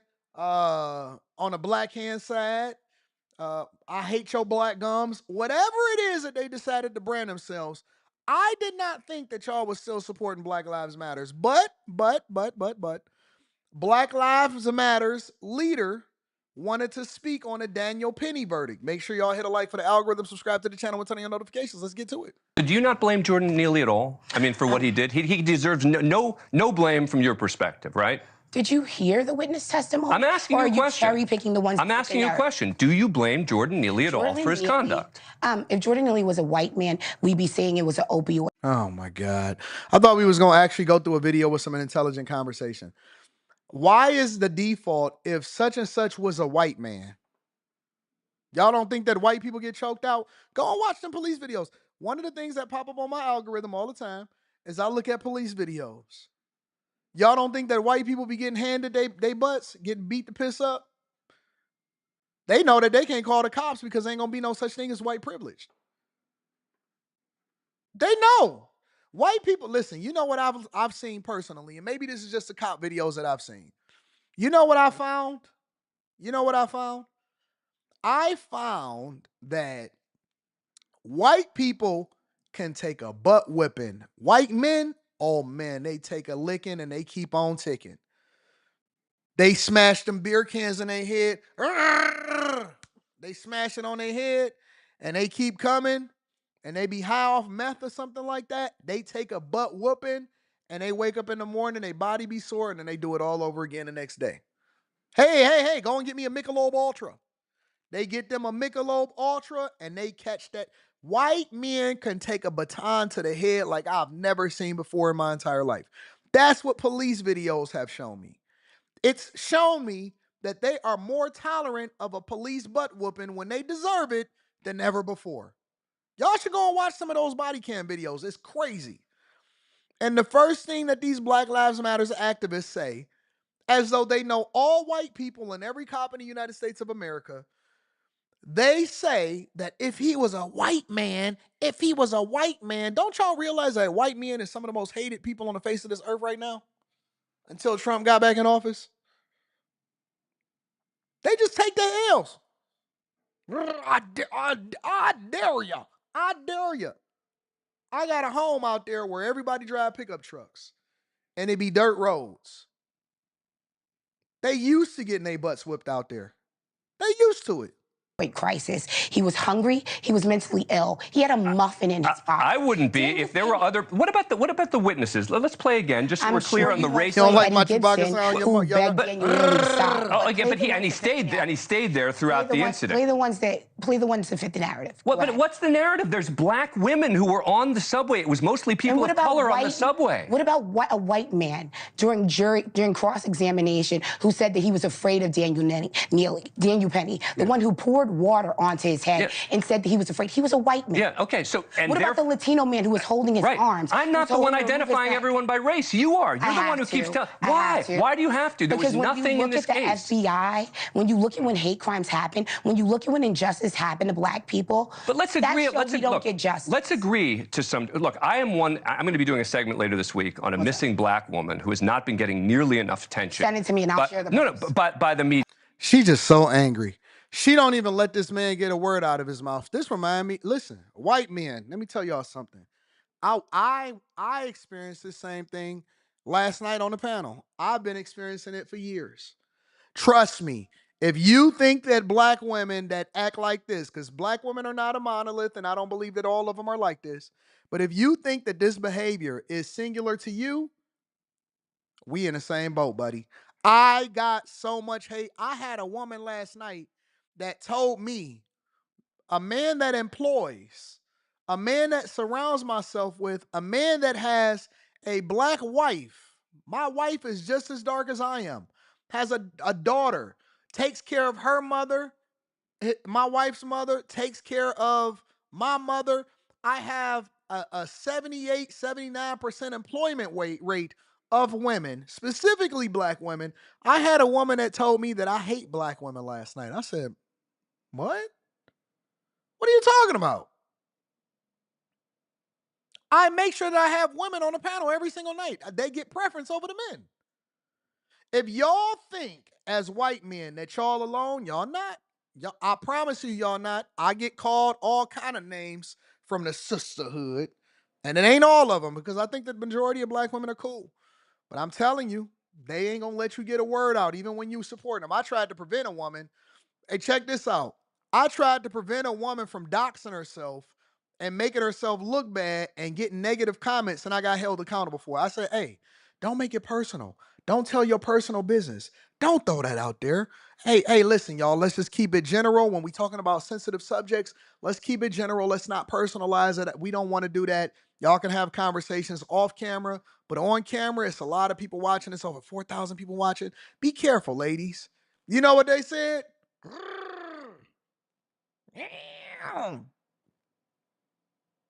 They came after me.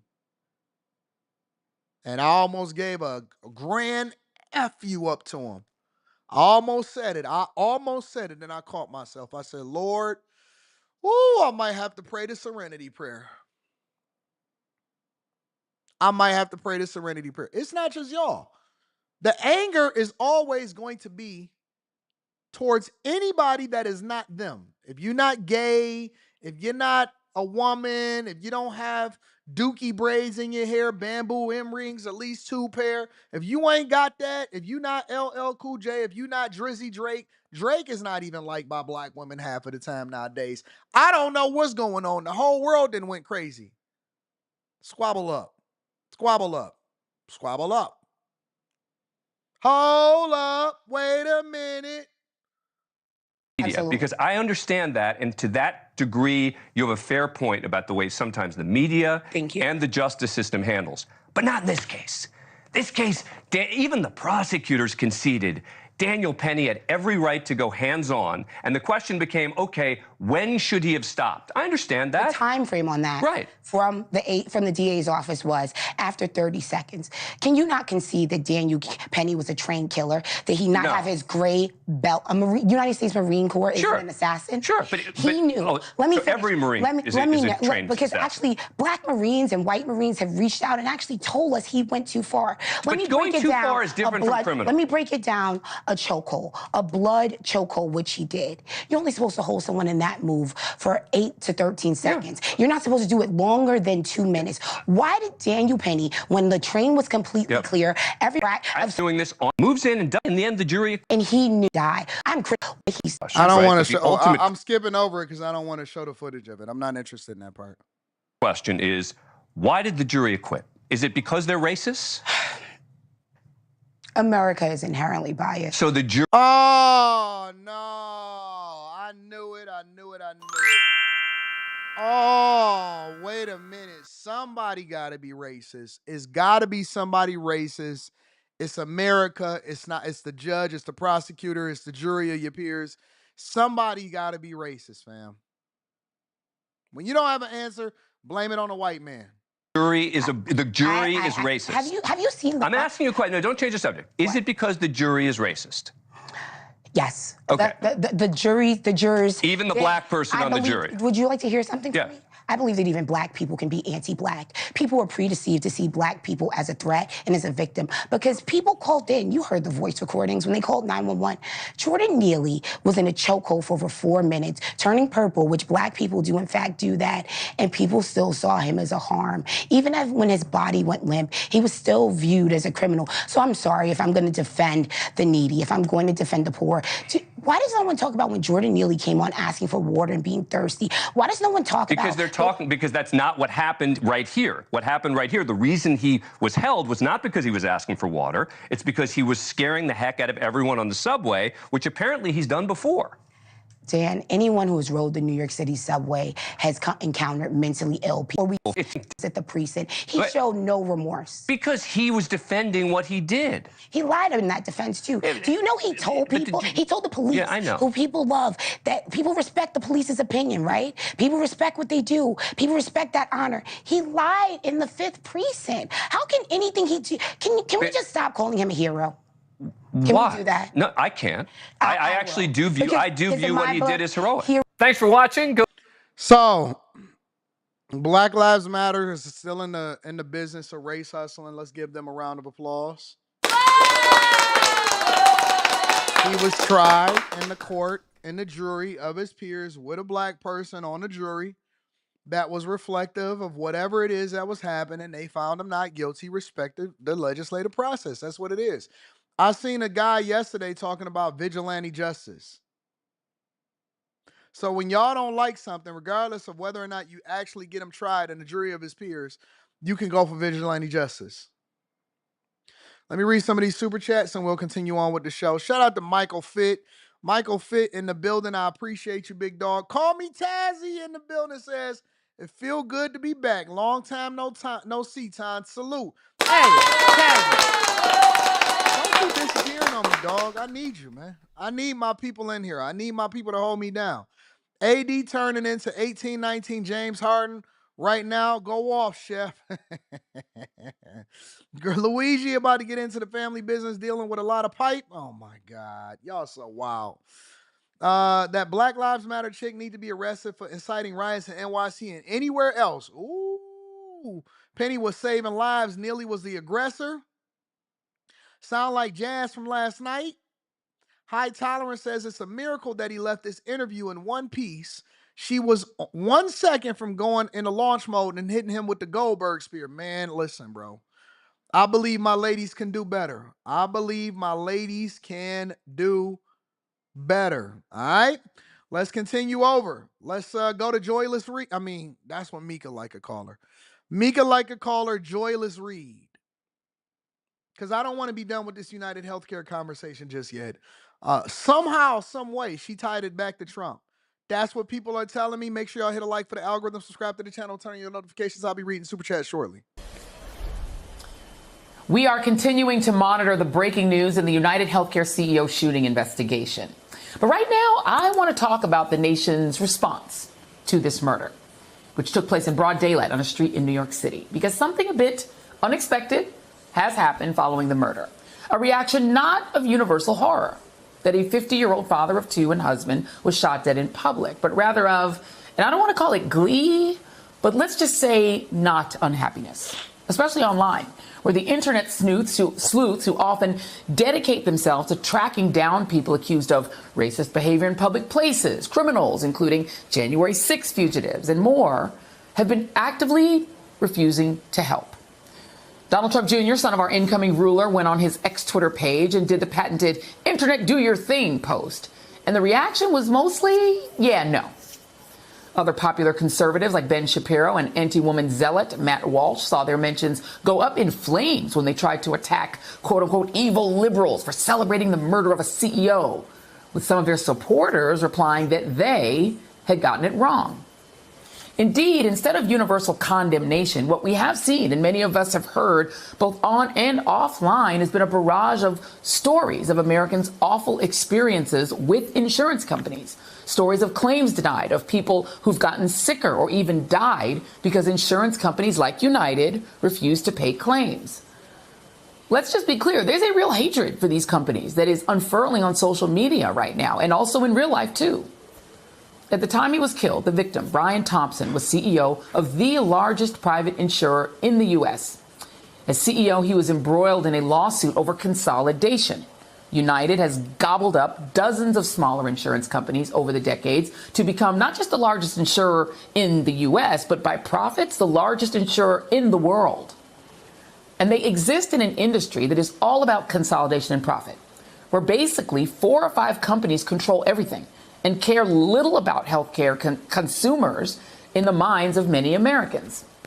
The conversation around healthcare policies, corporate practices, and economic frustrations, it goes across partisan lines, and it's practically engulfed the entire actual story of a man shot dead outside of New York. Who's writing her speech and why can't she read it properly? Who's writing her speech and why can't she write it properly? And when y'all write her speech, when y'all produce her show, I need y'all to be more mindful. Similar to when we talking about Whoopi Goldberg. Now, I couldn't believe that I actually agreed with Anna yesterday, and Anna was holding Whoopi Goldberg accountable for not being in touch with what's happening in reality. And I hate the fact that a lot of these people try to relate themselves or relate their talking points back to regular everyday people in everyday life because it's not an accurate reflection. Listen, just be you. You've been a millionaire for a long time. Your parents came over here supposedly illegally or legally. I have no idea whatsoever, but you are one of the recipients of the greatness of the United States of America. Please stop trying to act like you can relate to these everyday people and try to make this a bipartisan deal. It's not. Just tell the story, give your opinion, and keep it moving. Whoever wrote this is horrible. New York City hotel. This is not a good time for the health insurance industry. Millionaire. With great healthcare coverage and let me be quiet. Let's continue.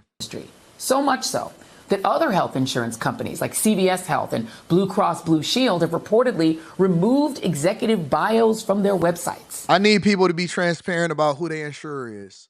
Before we start having these conversations, I want to see the receipts. Yesterday, y'all seen me showing the receipts of exactly what I represent and where my healthcare coverage is coming from.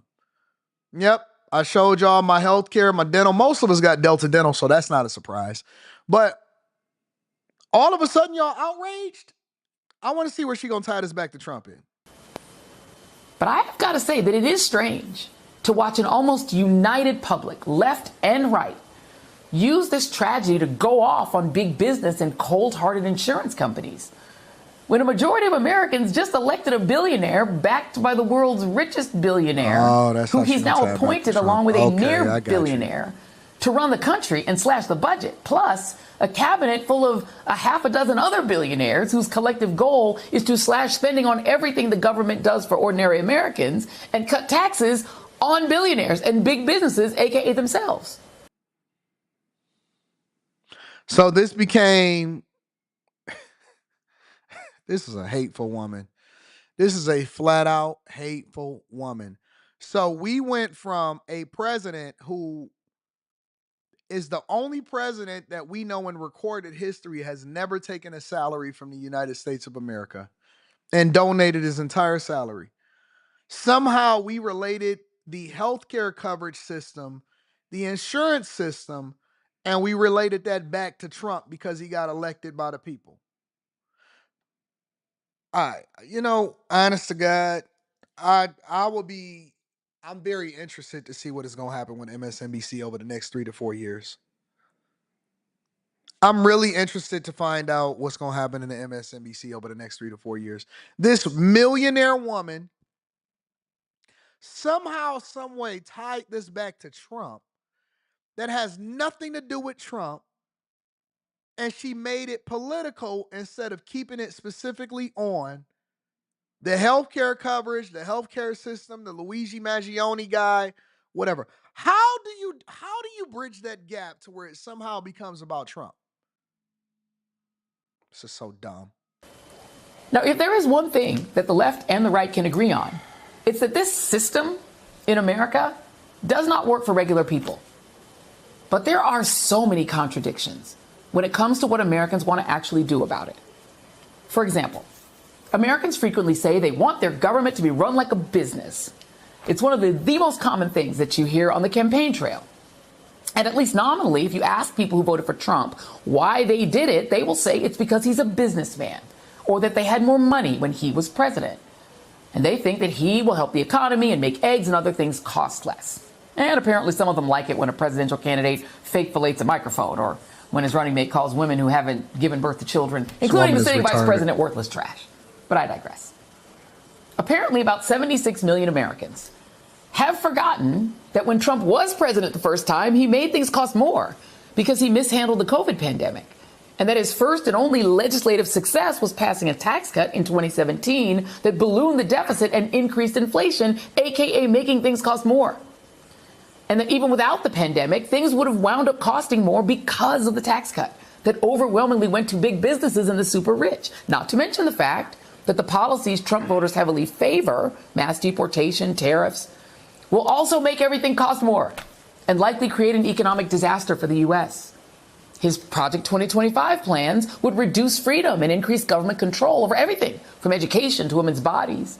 And his plans... Somehow, some way, she related America's outraged over, and this is what it says, breaking news, outrage over America's healthcare system comes as America votes for their government to be run like a business. This is what she has on her screen. Somehow, some way, she made this whole debacle about this healthcare coverage system and this assassin, or what we thought was an assassin running around, about Trump. Just say you hate him and just leave it at that. That's all we got to do. To personalize the federal government by stacking it with ultra loyalists would do literally nothing to make the economy better. But it would make a small group of his friends and himself a whole lot richer without helping anybody else. And perhaps most ironic is that what Elon Musk and Vivek Ramaswamy are proposing to do in cutting everything from veterans benefits to health care to Social Security and Medicare is how you run a country like a business. Because businesses, despite the Supreme Court saying they are people who only care about profits.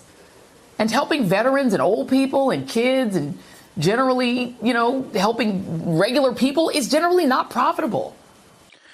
United States of America is almost $40 trillion in debt. We literally are the world's credit card. We have government branches that do nothing. And we're subsidizing people that shouldn't even be here. She's trying to relate America as a business back to the healthcare coverage industry, denying claims that rightfully should be acknowledged.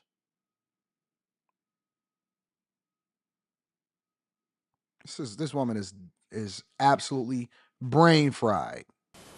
Businesses do not care if you are happy or healthy or free. What they care about is that their owners, namely their shareholders, their CEO and the bosses, make more and more. Eric D., you say in debt due to both parties. Agreed.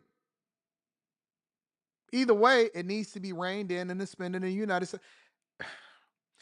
Listen, this is not a Democrat or a Republican issue specifically. This is Joy Reid trying to make an argument that we should not rein in spending and the amount that we spending on wars overseas and the $300 billion trade deficit with Mexico and $100 billion trade deficit with Canada and funding the migrant crisis. That needs to be reined in, and we always create government agencies that never go away, but is bloated on how amount of money that we spending it for in the military industrial complex. I'm not really sure where that becomes a Republican versus Democrat thing, but more or less about America is a business that we need to acknowledge and we need to rein in the spending. I don't really...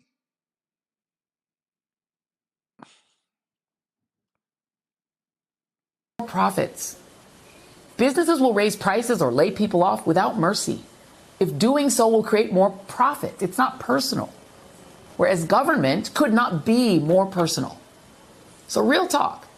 If you're mad at United Healthcare and you voted for Trump, you essentially voted for America to be run like United Healthcare. I can't do it no more. I'm sorry. I only have so much patience. I only have so much patience, honest to God. I don't have the capacity for... And you know what the worst part about it is that there's people that will watch this, and this is one of the reasons why we got the Luigi guy in the first place. There are people that will watch this and they will be like, oh man, yeah, that makes so much sense. Oh man, she cooking today. Get this crazy bird off my screen. Let me read some of these super chats. Where in the World TV says you can't save them from themselves. Sometimes they have to meet the devil to understand their ways. Black Lives Matter is the work of evil. Keyshawn White says, is that Drew Hill? I don't like seeing EJ reporting oh my God. EJ reporting the news with the Cisco fade and the Thriller jacket. Oh, she thought she was cooking. Vaughn says, can't understand how she gets away with talking. Because there's a lot of people that really believe in her, I guess. What in the World TV says, let's bring back the tar and feather movement. I like that. Joy Reid is running with Stephen A. Smith for Hairline of the Year. She is a pretty woman. But the hyenaism just knows all that. Her humbling awaits. Hey, listen, beauty is in the eye of the beholder. So, listen, I'm not going to kill y'all for y'all opinions. I told y'all that I'm just going to roll with whatever it is that y'all roll with, and I'm going to be a better person, hopefully, and stick to the talking points. So we're going to go from there. Last but not least, I want to revisit this Trump conversation because it's a lot to mine out. So we're going to be going through this throughout the entire week. I want to continue where we left off yesterday because I had to spin a block over to JD Vance. But I want to revisit this Trump conversation because he was talking specifically about family separation and deportation, and I want to deep dive into that. Let me go over to, I think we left off at like 21, something like that. Let's see. You want to know the truth. But David Muir said, the crime rates have gone down. I said, no, they've gone up. And then the following day, they released the crime rates, and they were way up. Yeah, the FBI statistics are. You're talking about those FBI statistics. Well, no, but he gave the wrong answer. Confusing based on what you're looking at. But a lot of that is migrant crime. Let me ask you about another aspect of this. Christian, you know a lot of it's migrant crime. Well, let me ask you about another aspect of this that I think a lot of people are really curious about. I mean, 3% of the people who are here illegally have criminal histories. But in your first administration, you had the zero tolerance policy, where we did see family separations. Yeah. You ended it. The purpose of that, though, to some extent, you talked about this at the time, was deterrent. You also had it with Obama. You do know that. He didn't have a zero tolerance policy. And you also know he built the jails for children. He didn't have a zero tolerance policy. But in 2014, he built the jails. You know that. I want to ask you about the. Why do they always skip over that? Why do they skip over? How come nobody ever holds a Barack Obama accountable? Because I don't disagree. Ironically enough, when I said that, I actually agree with some things, or I don't disagree with some of the things that Barack Obama did during his administration. One of the things that I think that he did really well was get tough on illegal migration into this country. And so when he says, hey, man, listen, how come y'all don't talk about the fact that Obama is the one that actually built the jails? They just keep talking like they didn't hear him. They just skip right over it. Hey, how come you don't talk about the fact that Obama was the deporter in chief? How come you don't talk about the fact that Obama built these jails? How come you don't talk about the fact that Obama was the very one that was just as tough, if not more tough, on illegal migration into this country than I was? And you know what? I don't want to talk about that. I just want to skip over that. How come don't nobody want to actually acknowledge that, but they put the same criteria and say, Joy Reid has never, to my understanding, ever said anything negative about Obama being the same person, if not even worse, when it comes to making sure that he was tough on illegal migration into this country. I give Barack all the accolades in the world for that. I give him all the accolades. Somebody said he's not innocent. I don't think that that's innocent or guilty. I think that that's doing the thing that was in the best interest of America. In that instance, with that regard, Obama was great on borders. He was good on border policies. He ran on it. He talked about it. Biden championed him with it. They said that you can't protect the country unless you got safe borders. And he was right about that. I'm giving him credit. Okay, so Trump continued those same policies. What we doing? What we doing? Okay, I'm with it. I'm with it. Zero tolerance policy. I mean, he didn't have a systemic, we're going to separate families. Families were separated when parents were a threat to the kids. We don't have to separate a family. Excuse me, Kristen. Yeah. We don't have to separate families. Yeah.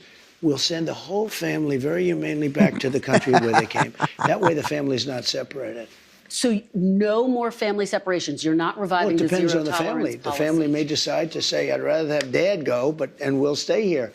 And in which case they have that option. But you're not going to revive your zero tolerance policy, which Wait. Let's not skip over that. He said, listen, we don't have to separate the family. Everybody can go.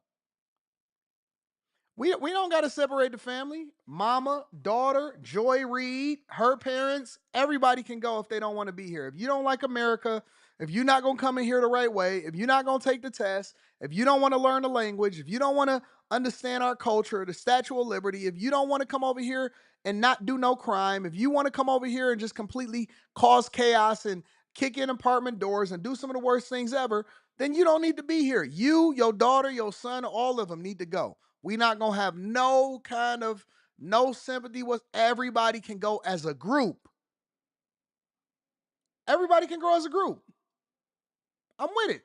which was put in place as a deterrent. Is there any universe where you would bring that back, sir? We need deterrence. Look, ready? When somebody comes here illegally, they're going out. It's very simple. When they come here illegally, they're going out. Now, if they come here illegally, but their family is here legally, then the family has a choice. The person that came in illegally can go out, or they can all go out together. And that was made very clear by Tom Homan. So you're not, at this point in time, planning to revive that zero tolerance policy where kids are Well, if you call separated. that, yeah, I'm doing what I just told you I'm going to do. You know, I don't want to send the family out. I don't want to send anybody out. But I'll tell you, we have to, because otherwise we have no country. If we don't have borders, and if we don't have voting, good voting, fair voting, do you know they're still counting votes in San Diego, California? Listen, they're still counting the votes. Crazy. This is almost 4 weeks. They're still counting the votes. If we don't have fair elections and honest voting and machines that work quickly, you know, if you had paper ballots, every election will be over by 10 o'clock in the evening. So, let me ask you. You understand what I'm saying? Let me, before we get and to... you get a much more accurate count. Before we get to all of that. You know why I love Trump? Is because he's very, very matter of fact.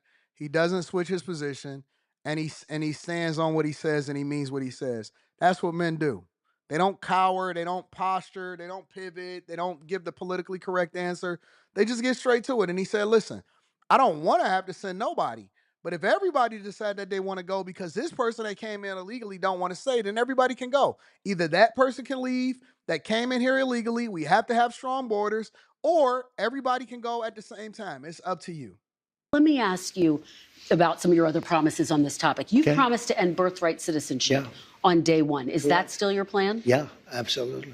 The 14th they hate the fact that he's saying standing on business. Amendment, though, says that, quote, all persons born in the United States are citizens. Can you get around the 14th Amendment with an executive action? We're going to have to get a change. We'll maybe have to go back to the people, but we have to end it. We're the only country that has it. Through an executive action? You know, we're the only country that has it. Do you know, if somebody sets a foot, just a foot, 1 foot, you don't need to, on our land, congratulations, you are now a citizen of the United States of America. That's crazy. Yes, we're going to end that because it's ridiculous. Through executive action? Well, if we can, through executive action. I was going to do it through executive action, but then we had to fix COVID first, to be honest with you. We have to end it. It's ridiculous. Do you know we're the only country in the world that has it? Do you know that? I agree. There's not one other country. What about the legal challenge, inevitable legal challenges that'll come? Do you know we have thousands of judges? Somebody walks onto our land, and we have to now say, welcome to the United States. They could be a criminal or not a criminal. We release them into our country. It's called catch and release. We release them into our country. Wait, just 1 second. And now they get them lawyers. And the lawyers are good lawyers. They do. And everybody has a lawyer. And do you know how many judges we have? Thousands. Thousands. Now, here's what other countries do. They come into the land and they say, I'm sorry, you have to go. And they take them out.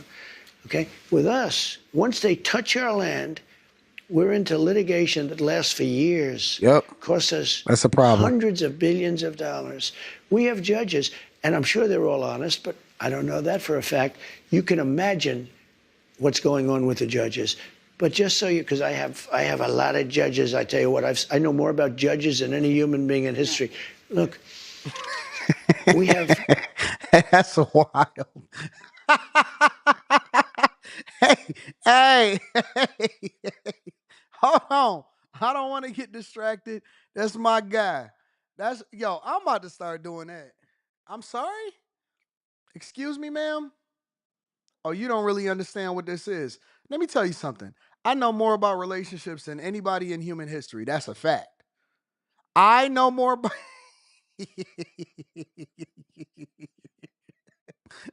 That's my guy. That's my guy. But Trump, he's. Hey, hey, hey, hey. Trump said, hey, man, listen, I got a lot of judges.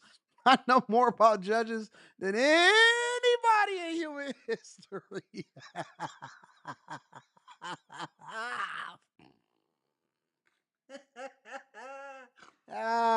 That's my guy. Stand on that. Stand on that. Stand on it. You know what I'm saying? I'm with that. Talk your talk, big dog. Judges. Every time somebody puts 2 feet or even 1 foot on a piece of our land, it's welcome to long-term litigation. Other countries, every other country, when somebody walks on and they see that they're here illegally, they walk them off, they take them back to where they came from.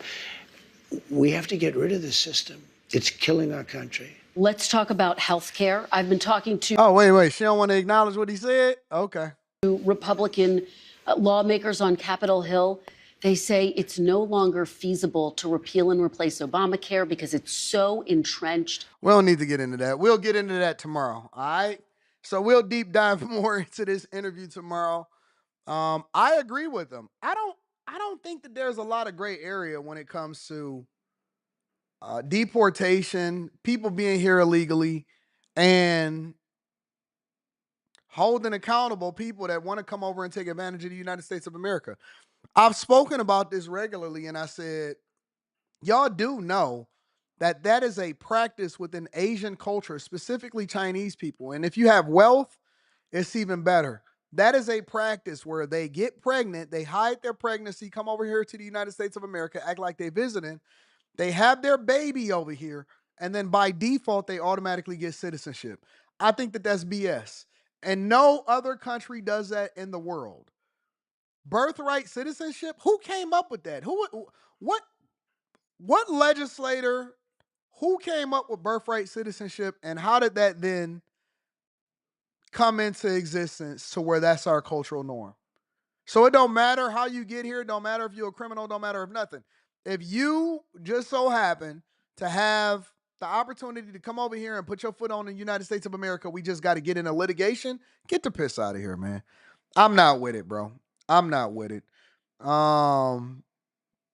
That's crazy. It's crazy. And I do think that if we got to have strong borders, we can't be people that's here illegally. I told Eric D, I see Eric D getting active in the chat today. I told Eric D years ago, probably well over a year and a half ago, maybe. I said, Eric D, you do know that this immigration issue is going to be the undoing of the Democratic Party, right? I don't think that that's the only thing that was the undoing of it. But I said, Eric D, this migrant crisis is going to come back to bite them royally. It is going to come back to bite the Democrats so bad, and it is going to hurt them. They will not get elected this next election, and the people will not forget. As a matter of fact, I'm going to be one of the people that make sure that we don't forget about what's going on in this election. And I was right. I was absolutely right. People did not forget when it came to this election with this migrant crisis.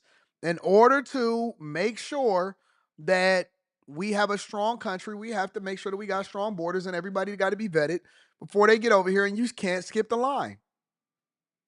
You can't skip the line. So I don't know. That's my opinion. Let me read a couple of more super chats and I'm gonna get y'all up out of here. Where's the cancel button? Hateful bobblehead. Yeah, I don't like Joy Reid. I don't even like reacting to her videos. If you notice, I don't do a lot of reaction to Joy Reid. Joy be telling the barber to push it back. Yo, AD, do you know about investing in a small business like the businesswoman Cody Sanchez? I don't know who Cody Sanchez is. I'm sorry. If so, any thoughts? Would you do a Patreon on it? I could do some research on Cody Sanchez. I don't know who Cody Sanchez is though. Love him or hate him, you got to give it to you straight. That's a fact. The birth amendment was so free was for free black slaves. Okay, so the birthright amendment was for free black slaves. Is that what y'all saying? Okay. All right, I'm with it. Anyways, listen, I love y'all. I appreciate y'all. We got after hours tonight. I got a full crew. It's gonna be awesome. I love y'all. Y'all are the greatest audience on earth. I'm gonna see y'all tomorrow. Peace.